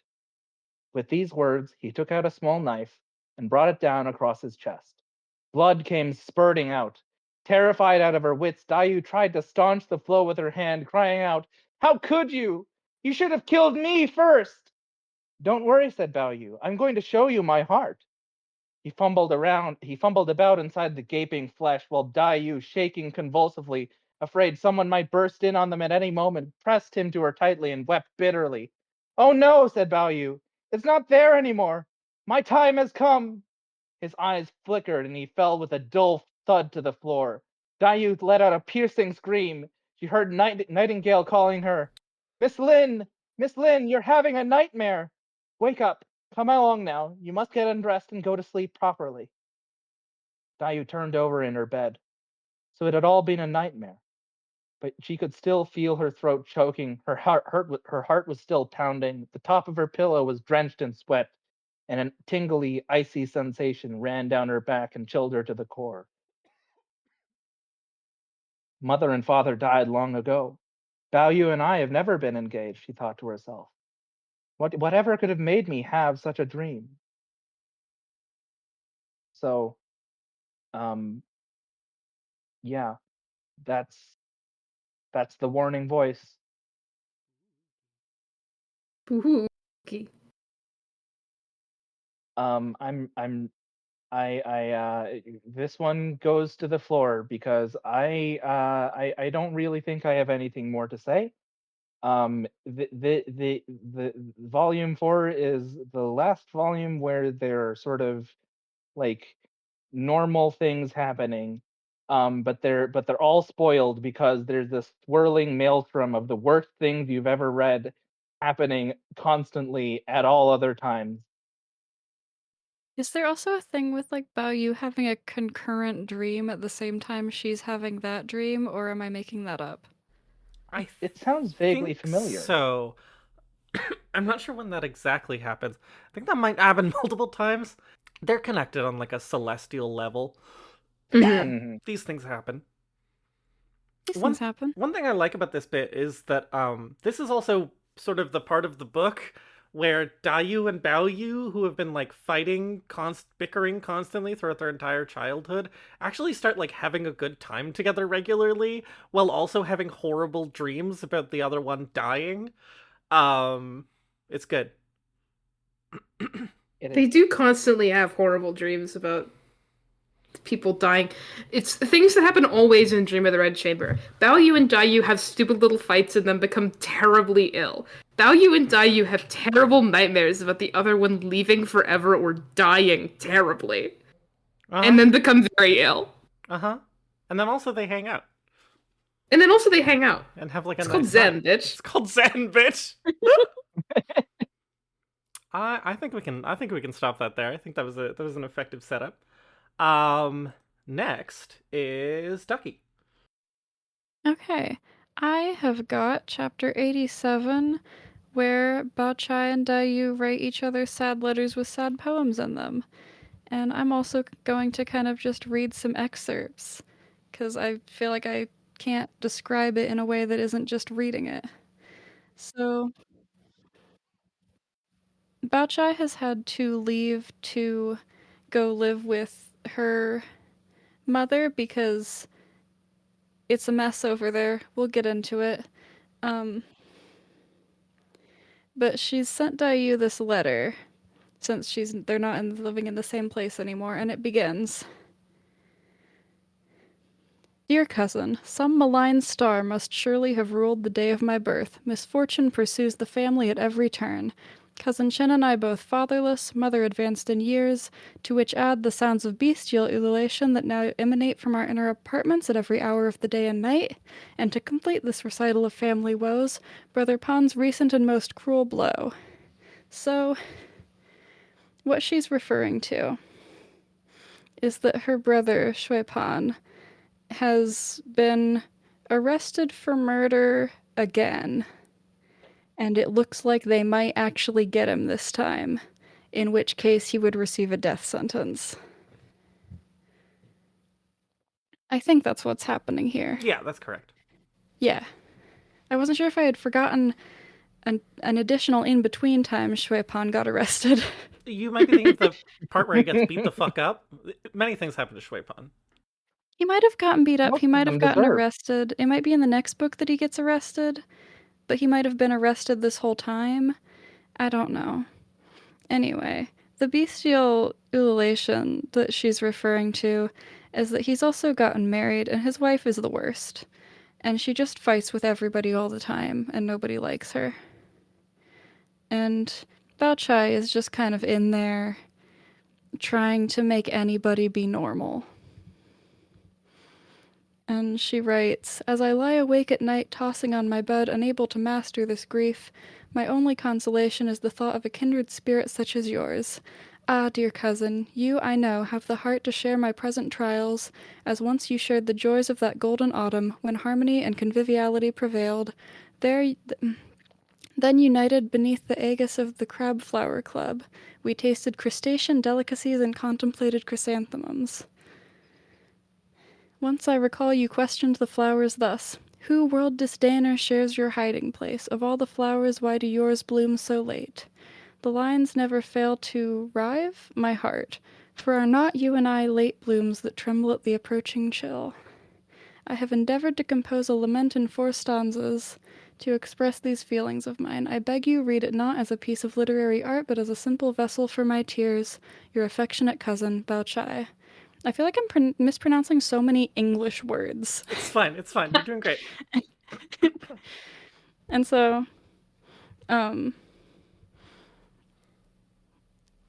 I want to read the poem that Bao Chai wrote and the poem that Dayu composes to send back to her.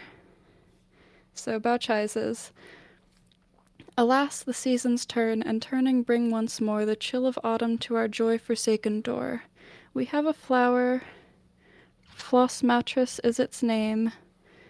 Heartsease, poor mother, what art can heal thy grief or ease thy heart? My soul aches for thee. The scudding clouds by biting autumn winds are blown, the courtyard walk with withered leaves is thickly strewn. Whither shall I go? To whom shall I turn? My love is gone, and only an anguish too deep for words remains. My heart is desolate. The mighty sturgeon has his pool, the stork upon the dam makes his habitation. Fish in scaly armor, birds in serried plumes find protection. In my distress, I question that inscrutable expanse. O bowels of earth, O boundless sky, will ye not hearken to my cry? Above the twinkling Milky Way, the air-cold, slanting moonlight, the water clock sunk past midnight. My restless heart grieves still. I read once more this sad lament before entrusting it to you, my kindred soul and friend. Sturgeon I really mentioned. keep running out of air. Yes. Dayu was deeply moved. She knew I'd be able to understand, she thought to herself. That's why she wrote to me rather than anyone else. And I have to scroll down to get to, because other things happen in between.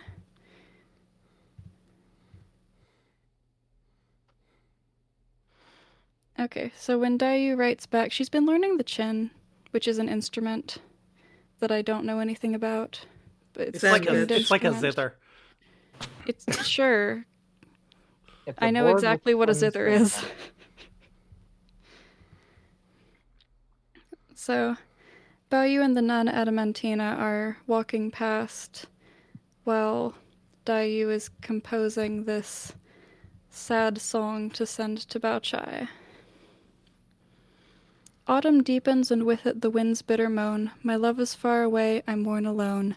Gazing in vain for a glimpse of home, I stand at my balcony, tears bedew my gown. Hills and lakes melt into distant night, through my casement shines the clear light of the moon and the sleepless Milky Way. My thin robe trembles as wind and dew alight. Fate denies you freedom, holds you bound, inflicting on me too a heavy wound. In closest harmony our hearts resound. In contemplation of the ancients is solace to be found. Alas, this particle of dust, the human soul, is only playing out a predetermined role. Why grieve to watch the wheel of karma turn? A moon-like purity remains my constant goal. And Adamantina throughout this is like commenting on how she's tuning it too sharply, and then right at the end, one of the strings on her instrument snaps.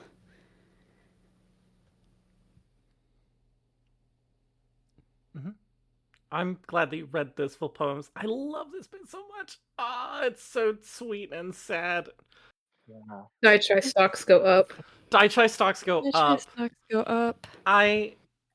You can be a Bao Bao shipper, or you can be a Yu Yu shipper. But like Daichai is where the real money is. Daichai is where the real money is. They write sad lesbian poems They to each write other. sad You're the only one who understands the depths of my heart. Mm-hmm. Like We the had our sturgeon. silly little arguments about the other two pairings, but everyone agrees on Daichai. Yeah. Oh, what a perfect setup for my bit. Yay. Which is okay, so brief bit of setup. Dayu has lost his jade. Famously, it won't make it in, but I'll mention it. There's the case of the Jiao Bao Yu and the Jiao Bao Yu. Jiao Bao Yu, of course, meaning counterfeit precious jade. He's lost his precious jade, and people try and make fakes. Nobody can find it. And Bao Yu loves Bao Yu is an idiot without his jade. He turns into a complete imbecile. They're like, if you sit him up, he looks like a real person from a distance. And he's basically just like, well, Dayu has my heart, so go ask her. Except family political machinations, as sort of like the family financial situation is falling apart, lead to everyone coming to the conclusion that Bao Yu has to marry Bao Chai. And everyone also knows that this is untenable. They can't make Bao Yu do what they want. They can make Bao Chai do what they want because she's a certified good girl. They can't make Bao Yu do what they want. So they're like, but also this marriage like has to happen for various stupid family political reasons, and also because they're like, it's gonna save his soul. It's gonna make him stop being an idiot. Um, and so what they do, um, and this one I'll actually say, um, maybe Shifeng did this one kind of wrong, because this is her idea. I remembered in my reread. But they decide to create a fake. It's a real marriage, but they tell Bao Yu that he's going to marry Dai Yu. And what they do is they go over to Dai Yu's house, her place at Naiad's house in the garden. While she's on the brink of death, they steal one of her like oldest maid that she brought with her from home, Snow Goose. And they set up a wedding. They bring Bao Yu to the wedding. They they basically the whole time, while not telling him or his father, pretend that Bao Chai is Dai Yu. Until like she's veiled, she's accompanied by Dai Yu's maid. Everyone's like, "Okay, go marry Dai Yu." She doesn't say anything, and everyone's like, "Don't worry, she's just shy." And then basically at the equivalent of the I do moment, they lift her veil. Dai Yu's maid sort of fades into the background and is replaced by Bao Chai's maid. And Bao Yu is like, wait, who's this? And everyone's like, oh, it's your wife. And he's like, what? But I thought it was Dai Yu. And everyone was like, no, it's Bao Chai, obviously. And he's like, what? And Bao Chai isn't saying anything.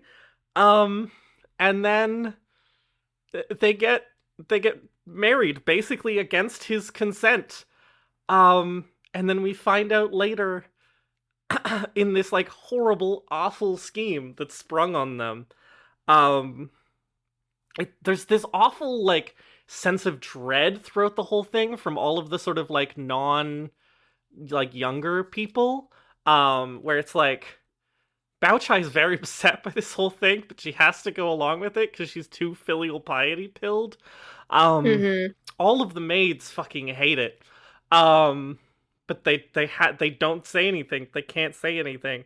And then the moment that they get married, Dai Yu dies, just like off in the background. We don't even get to see her dying as she dies. Bao Chai has to break the news to Bao Yu that she's died. And then we see her die in a flashback. And it's just kind of awful. It's genuinely like emotionally affected me that like they just like decided they were gonna do this awful thing to these like 17-year-olds, and then they did it. Yeah. And it like everyone is upset by it, and then one of our like major characters, arguably Dai Yu is like our first protagonist, dies because of this, of heartbreak. And it's just really, really effective, genuinely. Especially after all this like establishing of Dai Yu and Bao Chai being like heart-sworn friends and stuff. Ugh. Anyway. It's so It's so upsetting. They literally gaslight him. I know. I know. Maybe Shifeng did this one wrong. While I was reading this, like, I literally wanted to scream. I wanted to scream through the pages and like tell people what was happening, but you can't because it's a fucking book. But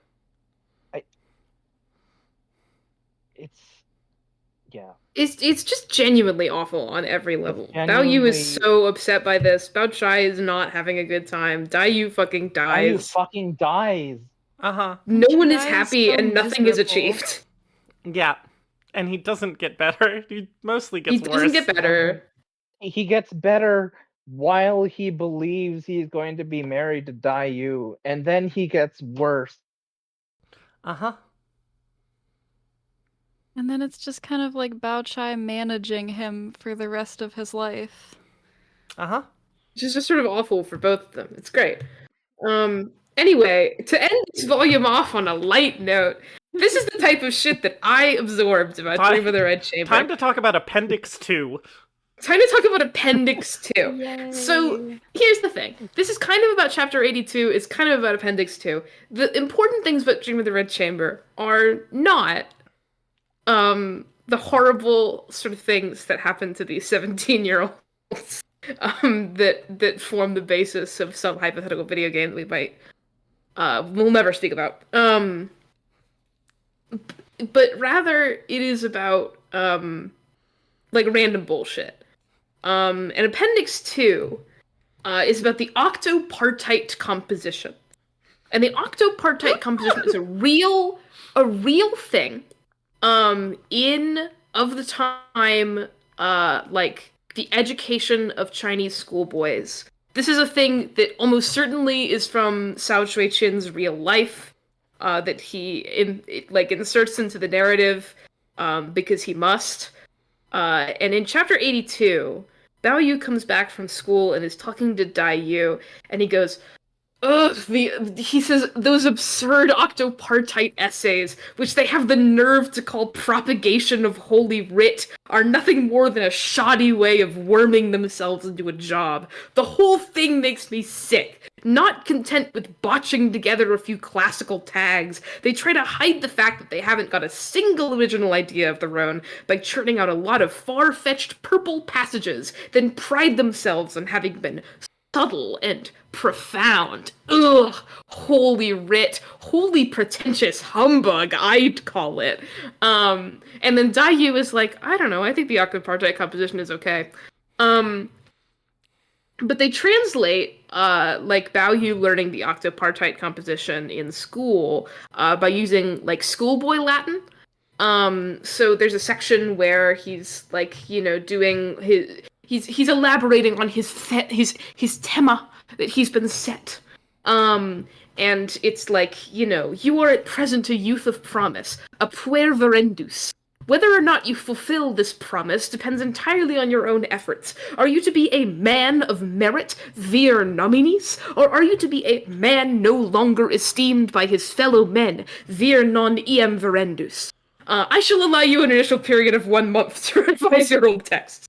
And so this whole thing, this is in chapter 82 and also chapter 84, and then it is expanded on in Appendix 2, the octopartite composition, where, you know, Hux and Dendro talk about translating this into schoolboy Latin, and the parallels between, like, Latin grammar school education and the octopartite composition, and also various opinions on the real octopartite composition by real people.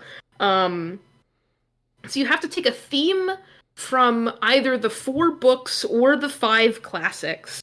You have to proceed from one leg to the next according to a definite sequence, using the appropriate formulae and rhetorical devices, very little room for originality of thought, great deal of room for the regurgitation of model essays learnt by heart.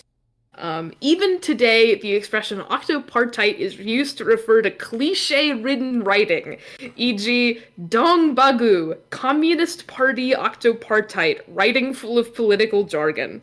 The great scholar Gu Yanwu claims that the use of the octopartite in the public exams had done more harm to Chinese culture than the burning of the books. And then he quotes a couple of things that are like, you know, I mean, the octopartite teaches you how to write a tightly woven composition. It forces you to write economically. It's a definite kind of prose style. It can't be dismissed lightly. But in this way, it is much like grammar school Latin. Like, it has its merits, but it's also just extremely, like, strict and particular and really, like, according to an academic style that you will never, ever use again. And I think that this is, like, I said this, and no one knew what I was talking about. but I think about the octopartite composition a lot. It's just like it's such a particular piece of this book where Bao Yu is having a terrible time going to school, as he so often does, and he has to learn these fucking like stuck up pieces of education that will never be of use to him outside of the profession of like gaining an imperial title so that he can go be a grain intendant. We'll get there. And it's like, you know, he's gonna be a scholarly man, and he's just like, he hates it. He hates all of these people, and he hates it all. And I think the edge of Sao Chui Chin, like, seeping into this part of the book, talking about how much it sucks to learn this shit in school, is so distinct and so charming. There's very few things about Dream of the Red Chamber that I feel like you can definitively say that Sao Chui Chin is like for or against Confucian filial piety, but definitely against the octopartite composition. Mm-hmm. Uh-huh. More cultural damage to China than the burning of books. And the burning of the books. Great. And then I start the next one. And that's volume 4. Do you think it was the right choice to end on the light note, or should we have started with the light note? Well, I have to immediately talk about being a great we do get so back to back Ash. Okay. Yeah. All right. On to volume 5. The Dreamer Wakes. By the way, the translators picked these titles. This book was not originally split into 5 volumes, but that's how this publication is. Back to back Ash. Start us off. Back to back Ash.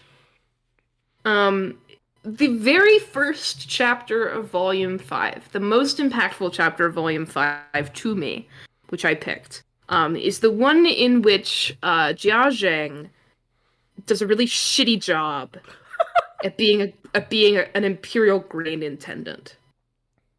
He's been sent off to his provincial position as a grain intendant. He's gonna intend the grain.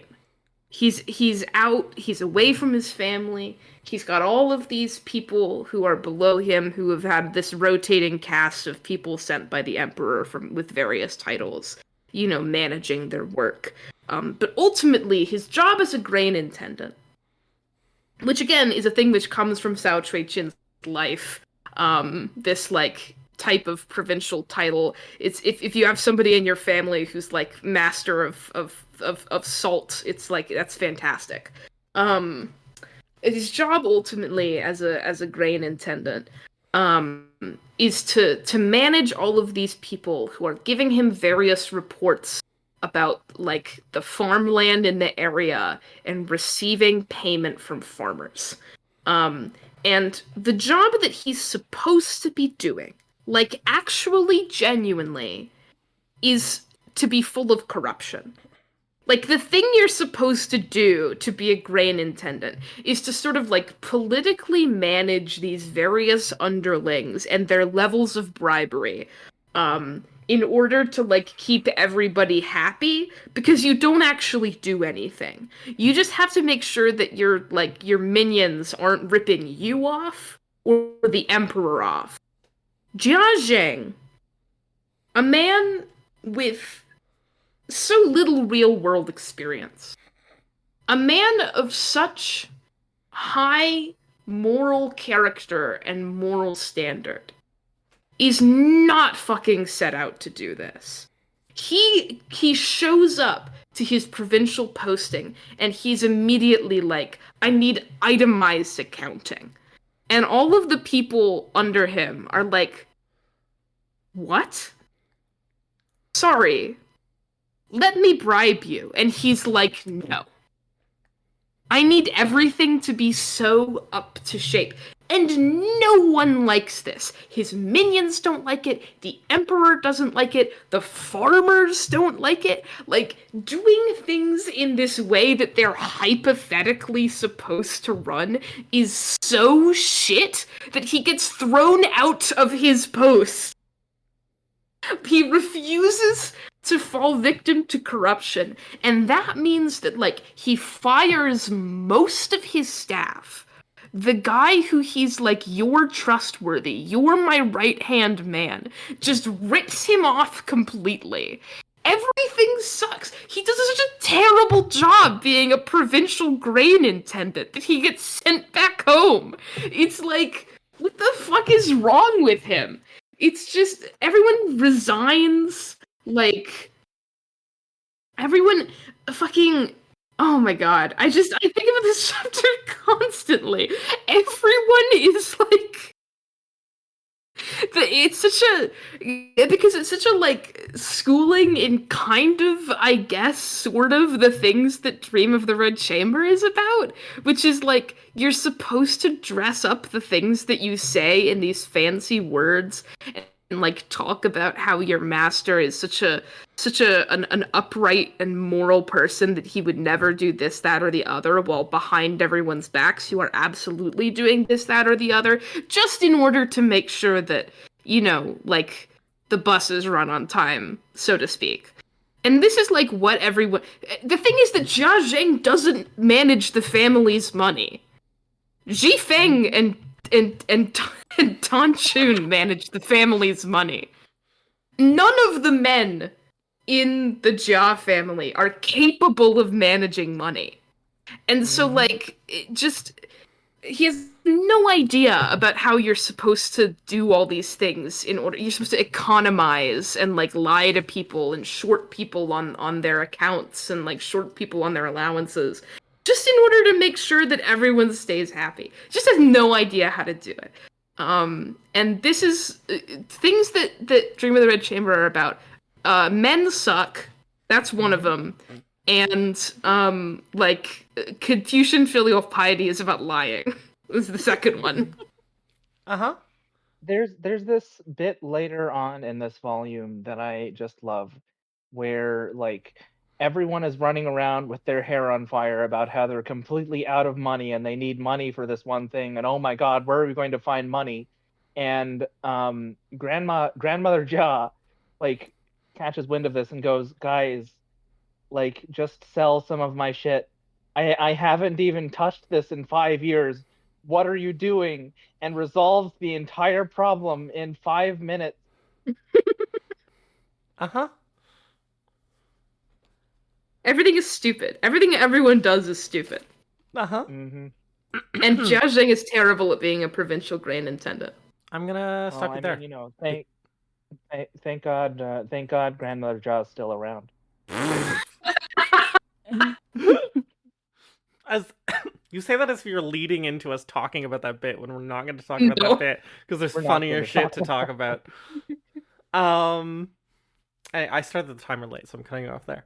But I never. Well, I'm an asshole because I'm the host. And I'm loud. But like, I love how he's bad at not doing corruption. He's also bad at doing corruption.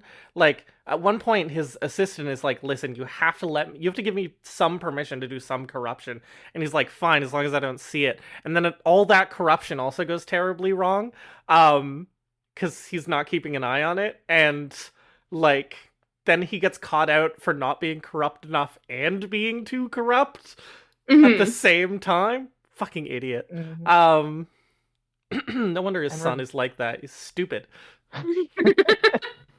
God made him stupid. God made him stupid. Anyway, Ducky. Me. Your part I'm going to of talk volume about 5. one of the most soap opera chapters Oh my god. in the entire thing. I forgot about which this until you is mentioned it. Chapter 103, in which Shui Pan's terrible wife Jingwei dies. God, Shui Pan's terrible wife. So, this chapter opens on Jia Lian telling Lady Wang about how extremely bad Jia Zheng was at being corrupt and also not being corrupt, and how he got extremely fired about it. And they're like, well, that's not too bad. he probably didn't even want to be there anyway. But they're just like chatting about this, and then this woman from the Jouet house comes running in and is like, something terrible has happened, just terrible. It's Mrs. Pan, she's dead, and it wasn't regular the way she died. Please send someone over right away.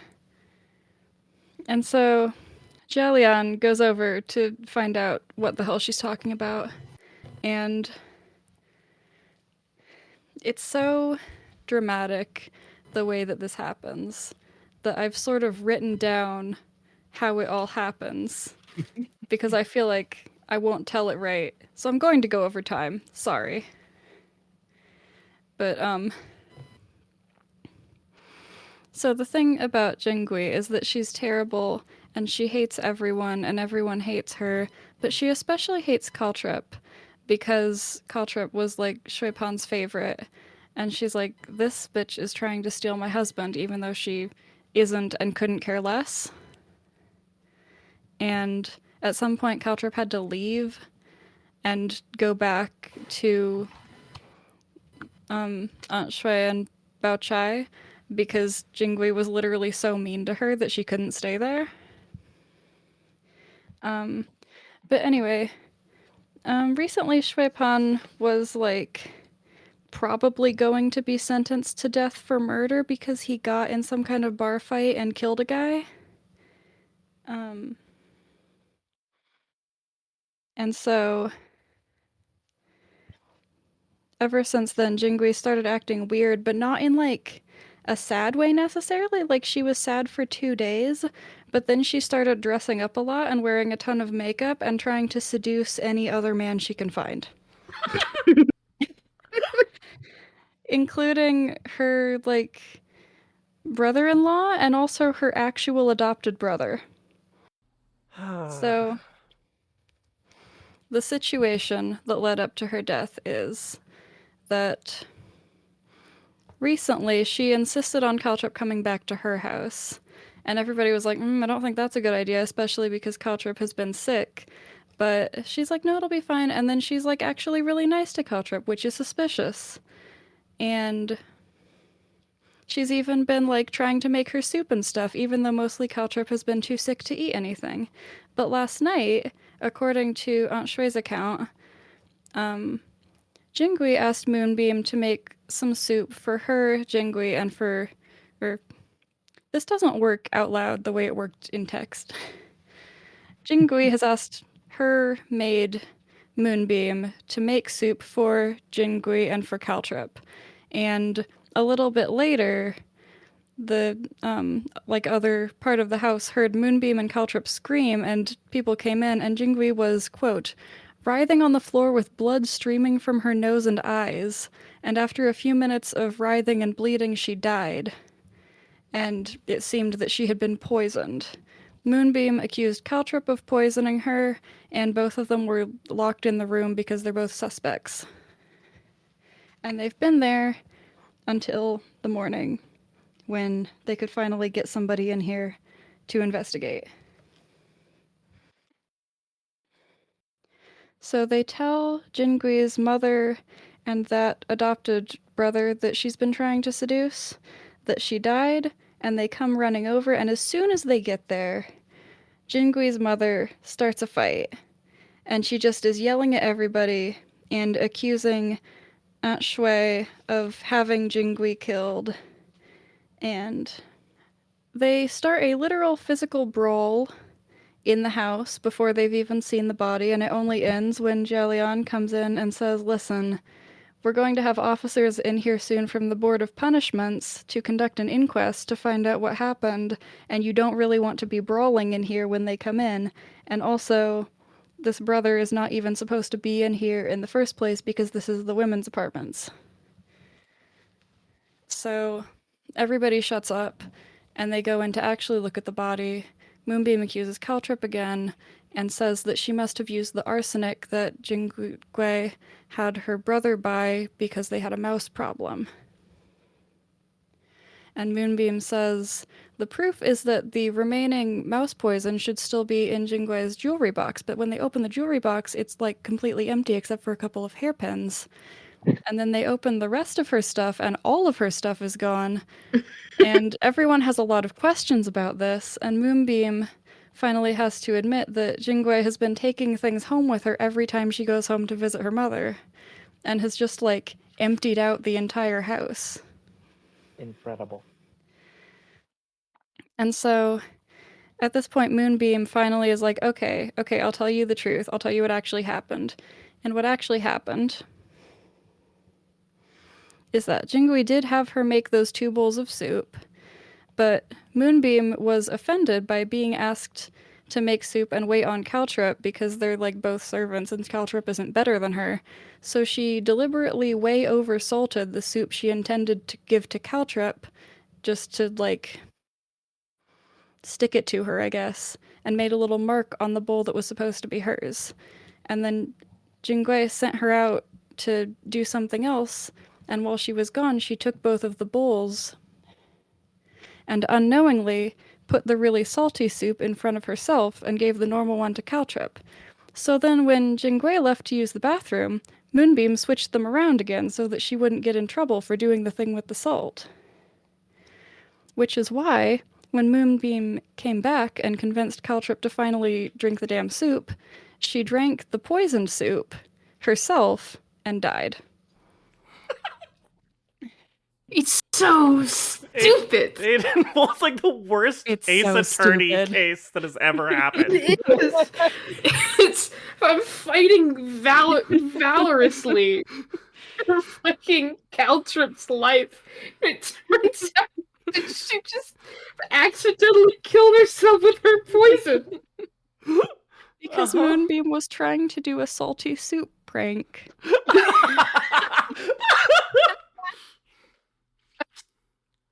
And so everybody just agrees to drop it and call off the inquest because of how stupid this is. She sucked so much. We haven't even talked about Shui Pan. We haven't even talked about Chopin. We've mentioned him in the background. He has been in jail for that murder for 3 volumes. He's been in jail since like mid-volume 3.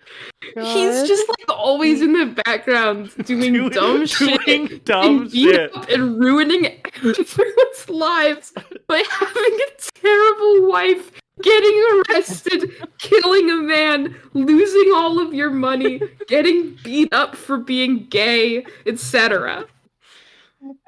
He did kill someone in order to steal Caltrip in the first place. Yeah, the book opens with that. I'm not going to dwell on it I'm not going to dwell on it because we have, time. But the way that he killed this man was that he got angry at him and he smashed him over the head with a cup. Yeah, I threw a cup at him. His excuse is that he happened to drop the cup on his head really hard. Yeah, it changes. I think the final story is that, like, the guy tripped, and at that same moment, Shui Pan held out the cup, and he tripped and fell into the cup. Anyway. He walked into my cup, officer. It's so stupid. He walked into my cup. Oh my god. Anyway. Next up is... Moving along is Emma. It's me. So this is less going to be like a discussion of a particular passage as it is just going to be about like the end of the book. But I will read out some. Not my part of the end of the book. The good not part. Not your part of the end of the book. Yes.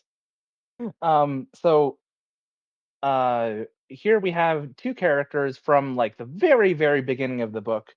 A man named Jia Kun and a guy named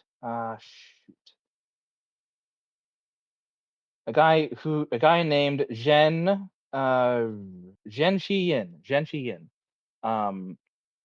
And they know each other from a long way back. Zhen Shiyin lost everything, lost his daughter who goes on to be Caltrip. goes to live a shitty existence on a shitty little farm and becomes a monk. Um, and right at the end of the book, they catch up after Jiao is set free from prison after he like pissed off some officials for being too good at his job. Um, and they discuss the fate of Bao Yu and Zhen Qiyin, uh, being a monk and now an immortal, enlightened, uh, tells Jiao Yukun the deal, and that is Bao Yu is the stone, the precious jade. Before the two mansions of Rong and Ning were searched and their worldly goods impounded, on the very day when Bao Chai and Dai Yu were separated, the stone had already quit the world. This was in part to avoid the impending calamity, in part to permit the consummation of the union, etc., etc. All that remained was for it to demonstrate some small fraction of its spiritual powers by achieving academic distinction and by leaving behind an heir to bring honor to the family So name. stupid. It's it's this weird like one foot, put your left foot in, put your precious jade out, put your precious jade in, and shake it all about kind of plot, where like the book has to bend over backwards to make sure that like it's all fine with the precious jade, and also that Bao Yu leaves the world having honored his family according to the very rigid and strict definition of honor his family that that is prescribed by Confucianism. And in this book that has so far been so non-committal and vague about like what it actually thinks about c- the way that Confucianism makes people treat each other, like the all of the keeping up appearances, all of the all of the duties that you are supposed to do but are kind of not supposed to do, the way that these sort of prescriptions um more kind of force Jia Zheng to treat his son like he hates him, and to like constantly heap abuse onto him to the point where like one of his family members writes him and says, Yo, are you shouldn't do this. It's like it's going to make your son terrified of you." um and like for the book to suddenly swerve and say, actually, Confucianism was right, and Bao Yu did a Confucianism, and that was an unalloyed good thing, and he went to heaven because of that. Um, is just it's just such a weird note for the book to end on, and like this, and I guess this is when I sort of discuss what's up with the ending of this book, where instead of following the path of the real Cao family, where their estate was taken away and they like faced total ruin and were destroyed, um the Jia family like magically gets favor back from the emperor because he's such a good guy. um and that is because there is substantial evidence within the text, within the sort of commentaries that were done by the editor, or a family friend, that the ending to this book had to be changed substantially, even in the parts where where we are certain that Cao Shui-chen wrote them. Originally, the book was going to have a much gloomier ending, if you can believe that, um, where yeah, everyone dies and the family is ruined, and like it's all the emperor's fault. But it turned out that the emperor was not a fan of potentially seditious material coming out against him, and so in order to avoid like his books being burned, and him being imprisoned and executed, Zhao Shuiqin had to like change the ending to his book. And like on the one hand, it's sort of tempting to say, oh well, this isn't the true ending, but like this is the ending we've got, you know? Like this is this you kind of can't separate it out. Like this is what the historical artifact that is Dream of the Red Chamber, one of the four great Chinese novels. That's what it is, you know? It's it's a book where a lot of stuff happens. It's kind of think that's what it is in the end. It's a book where a lot of stuff happens and a lot of it doesn't matter. And that's how life is. Yeah. Yeah. So the precious jade does have to leave behind a mark of its academic success. Yeah, it does have to graduate high It school. graduate with It- top marks. As to graduate high school with top marks. He came 7th in the Yeah, he in the doesn't even come examination. first, which is really funny.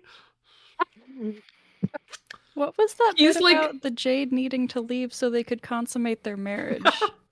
It's also it's very confusing whether or not he is the Jade or he has the Jade. It's Yeah. There's even confusion about this in the Wikipedia article for Jiao Yu. Uh-huh. Okay, are we ready for the final bit? Yes. Yes. Okay, It's time to end once again on a light note. it's time to end once again on a light note. So I have sort of two. I haven't started the timer because I don't care. It's our final bit of the show. So I sort of have 2 stories, and I'm not sure, whether I should start with the Jiang Yuhan bit or with the aroma bit. Certainly the aroma bit comes first. Let's just go chronological. Okay, so Bao Yu, we're in the final chapter. This is like the first sort of major series of events that happens in the final chapter of the book. We're on chapter 120. Bao Yu has ascended to the heavenly realm where he's always belonged. He's met back up with Dayu, by the way. The Crimson Flower. They were just kind of playing around in the mortal realm. Don't worry, it's all good. But he's ascended back up to the fairy realm with the fairy disenchantment. This is important. Leaving behind, of course, his wife, Bao Chai, and his primary mate, who never properly became his concubine, but was sort of his concubine, Aroma. And everyone's kind of like, well, okay, so what do we do now that, like, our prodigal son is ascended to heaven? He was supposed to, like, bring glory to the family, but I guess he's ascended to heaven now. So what do we do with his maids? And they're like, well, Aroma, we're not really sure. And Aroma's like, she remembers a thing that Bao Yu said to her once, which is, Bao Yu is like, you belong with me. And she's like, I guess that means I should kill myself. That's the logical course of action to do anyway. But then people start being nice to her because they feel bad for her. And she's like, oh, well, I can't kill myself yet, because that would cause everyone a lot of trouble. And I don't want to cause everyone a lot of trouble. So I won't kill myself yet, but they're going to send me back home, and then I'll kill myself there. And so they actually go out and they find her a husband. And then they send her back home. And she's like, great, as soon as I get back home and I'm away from these jaws and their niceness, I'll just kill myself. We'll get it over with. And then she gets home, and her mother and her brother are so glad to see her. Like, we're so glad you're here, and you're okay, and you're getting married. We're so happy for you. We love you. And she's like, okay, I guess I won't kill myself yet. But as soon as I'm married to this motherfucker, who I don't care about, because I guess I'm supposed to just stick with Bao Yu and he's gone, so I should kill myself. Then I'll kill myself. And then they get married. She goes to his house. She... I forget what the quote is, but she basically spends the first 2 weeks trying to find a window of opportunity in which to sort of, like, elegantly kill herself. But her new husband is so nice, and his mom is so nice, and all the servants are calling her, like, Mrs. Jiang, and she's never been a Mrs. before, and she's like, I don't know, it would cause a lot of trouble for these people who were being so nice for me if I killed myself. Maybe I'll figure it out later. And then the two of them realize that the man that she's married, who's named Jiang Yuhan, used to know Bao Yu, and they sort of reflect positively on having known Bao Yu, and they realize they've met before, and then Aroma goes on to live a happy life, a happy long life, with her new husband, and doesn't kill herself.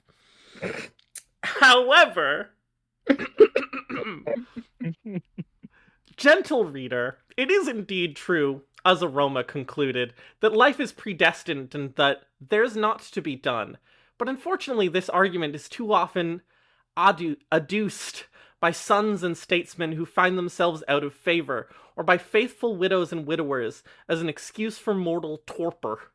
It was this very streak in her personality that relegated Aroma to the second supplementary register. Which means that basically early on, it's established there's a register of all of the girls that Bao Yu will meet. They're all destined for a particular fate, and then they will all go to heaven, and be fairies. But because Aroma does not fill her destiny, she doesn't kill herself. She gets put on the second register. And this is so funny to me. This is like Confucianism dark humor. This, like, tracks so poorly to modern eyes. To like, if you put this in a book nowadays, that it's like, this girl didn't kill herself when she was supposed to, and thus she didn't get to go to heaven as a real fairy. You would be arrested. Like, you can't put that shit in a book. And this concept is so funny. It's such a funny way to wrap up the whole kill yourself or become a nun concept. It's like, if you don't do those things and actually you're happy, fuck you. And so me and Ash, because we're awful, Oh my god.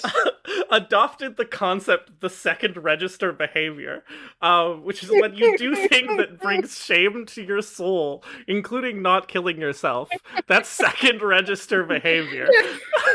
And one time, I was watching Ash play gotcha game for 12-year-old girls, Infinity Nikki.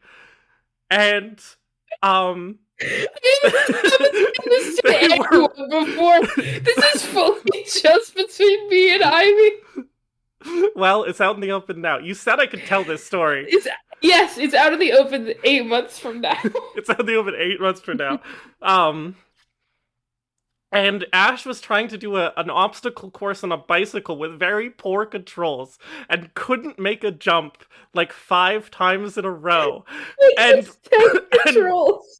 And blurted out, "I'm about to hit the first register." And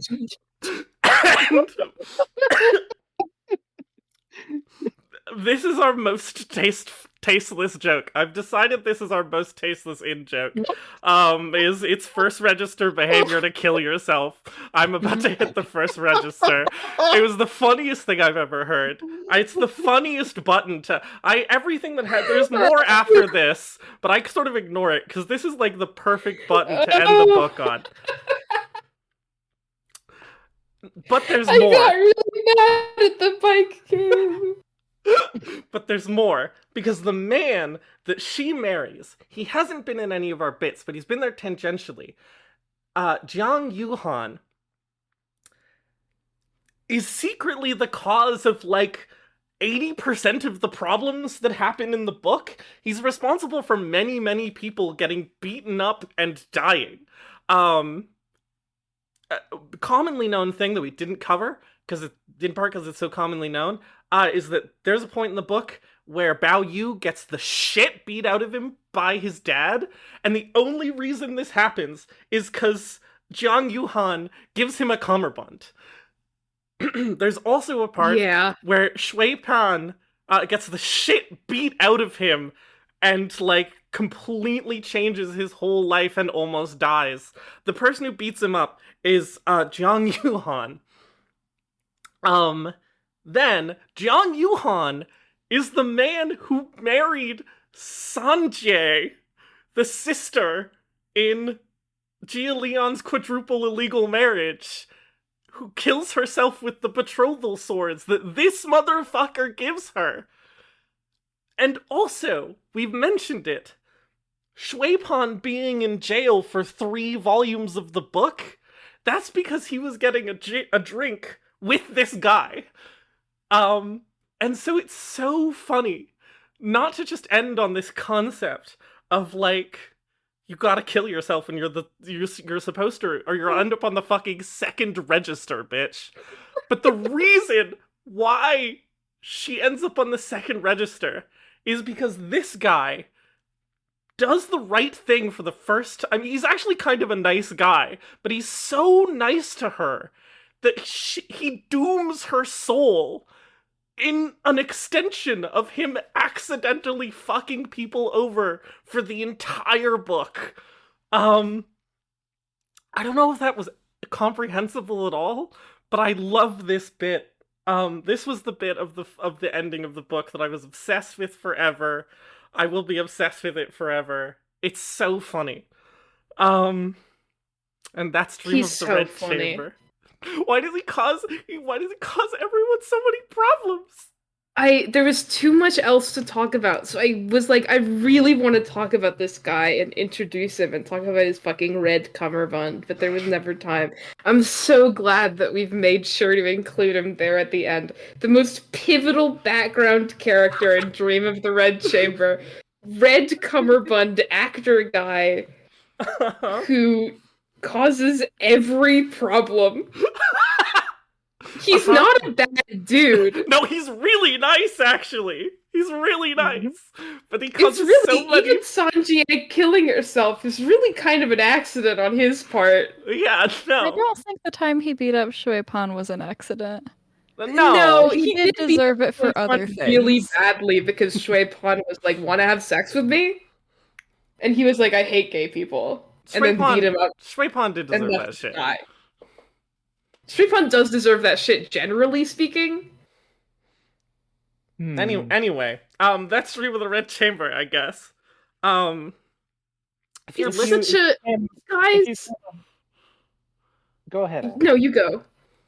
If you came out of this episode feeling like, wow, I really understand the plot of Dream of the Red Chamber now, I think I'm not sure. Try again. Were you listening to a different podcast at the same time and like mixed up which one you were listening to? Because the point of Dream of the Red Chamber is that it's kind of not about anything, and there is no moral. And Zhao Shuichen literally like goes on this mini tirade at the beginning of the book, going like, "Oh my god, I hate how books like always have to have a moral, and they always have to have like guys learning lessons. What if I wrote this book about my life where like where people just die for no reason?" And that's it's such an experience, you know? And then either right before or right after that, he was like, the other thing I hate is when there's smut. The other thing I hate is when there's smut. Guys, reading Dream of the Red Chamber is an endeavor. It took 8 months and 8 people and 8 doors to do it. 8 gates, excuse me. 8 gates! 8 gates! 8 gates! Holy shit! Sorry. 8 months, 8 people, 8 gates is really fucking good. The eighth sinner. That might be the episode title now. That's so good. It's by the time this comes out, Kanto 8 will probably be out. Not to talk about the forbidden topic. And I don't know how much it will have to do with like it certainly won't have to do with basically anything we talk about in this episode. But I don't know what parts of Dream of the Red Chamber they intend to adapt. But like Dream of the Red Chamber is so good. I came out of it genuinely like reading Dream of the Red Chamber every week was such a joy. I became so delightfully accustomed to like hanging out with the various characters and sort of hearing about the like mundane goings on of the Rongguo house, and like it's a really good time. It's So like when if you have watch a like sitcom. I know. If you have like infinite time to spare, like you should really try and read the whole thing. It's Everyone so mark worthwhile. out 8 months for this. Sorry, I keep accidentally talking over No, it's you. okay. No, it's good. Ducky, why don't you go? Because I have some asshole shit to say at the end. Everyone should just mark out 8 months of their life to read Dream of the Red Chamber, and then you'll understand. And then you'll understand. Everything. This is a good segue into what I want to say. First of all, read Dream of the Red Chamber. It's a delight. Read it with another person. It's not that you can't read it solitary, but like there's a sort of pseudo anecdote at the beginning of the book in one of the introductions of like the first volume that's like talking about people debating the virtues of the various ladies in Dream of the Red Chamber on like Nanking streets in like 1780 or whatever. And it's like Dream of the Red Chamber is a fantastic social exercise. Read 5 chapters a week, read 10 chapters a week. You can read a volume at a time if you hate yourself. A lot of things happen and it's very long, so I recommend going a little smaller. But it's just like I recommend it so much. You don't have to put together an 8-person book club. Just like pick a partner or a good friend or a couple friends and just read it together. It's such a delight. And if you've listened to this podcast and whether you've read Dream of the Red Chamber and for some reason you just don't get it, which I apologize, or you haven't read Dream of the Red Chamber, but we're looking for some, like, crucial insight on, like, you know, the plot of Dream of the Red Chamber, and you're mad at us, because you're like, you only talked about, like, arguably 1.5 important plot points. Fuck you. There are not important plot points in Dream of the Red Chamber. It's not, like Moby Dick. It's not that kind of book. It's like Moby Dick. It's just like reading Dream of the Red Chamber is about the experience of reading Dream of the Red Chamber and having shit to say about it. And I It's hope like Moby Dick if you replaced all the whales with girls. Yeah. Basically, yeah. No, this is accurate. Anyway, it's just like it's so difficult to talk about the experience of reading Dream of the Red Chamber, but I recommend it so heartily, so fully to anyone and everyone. Dream of the Red Chamber. I have to try really hard to not end this episode with "I'm gonna go hit the first register." Gotta end it with something else. It's too much. I just think that as of the time of this episode being recorded, Popular Than This Company YouTuber has recently released a 40-minute video that I haven't watched about reading all of Dream of the Red Chamber and understanding why the character is like that, and I haven't watched it, so I have nothing to say about it. But I think that instead of watching, well, maybe you can watch that video too. I don't know whether it's good or not. But instead of depending on other people to tell you what happens in Dream of the Red Chamber, you should go read Dream of the Red Chamber yourself. Because every time somebody has asked me over the course of the lead up to Kanto 8, can you explain this piece of Linda's company, person I know who has read Dream of the Red Chamber? The answer has been no. Uh-huh. Just go read the book. I was thinking about that YouTube video earlier, and I was like, I'm definitely not going to mention this. I'm going to mention it, but I'm not going to throw shade on it because I literally haven't watched it and don't know whether it's good. Uh-huh. You should read Dream of the Red Chamber. I don't know who you are or why you're here, but you should read Dream of the Red. Just read it with a couple friends. You'll have a good time. I promise. And a cup of tea. Mhm. And a cup of tea. Well, probably more than one cup of tea unless you drink it really slowly. And Or a big cup. so speaking of reading Dream of the Red Chamber, we're all good to read Yang and Yang this year, right? Yeah. Right? Yeah, Uh-huh. Oh, I'm still well. committed to it. I will do that. Genuinely, yeah. Okay, great. Genuinely, yeah. Great. That's the other major translation, to be clear. Trying to keep this episode sort of accessible. It's the one where they call Bao Pao Yu. Uh-huh. With a P. And like probably less than 25% of that is so I can learn the names of all of the maids in Chinese and then finish my Excel sheet where I compile all of the names of the maids in Chinese.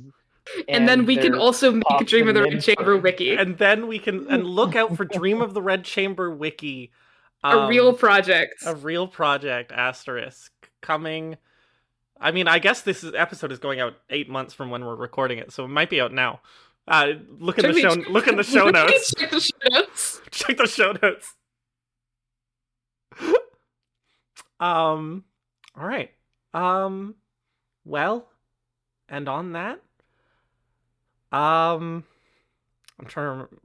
stupid. Support benevolence, promote virtue. Promote virtue. Promote virtue. Bye. Goodbye. Bye. Bye-bye.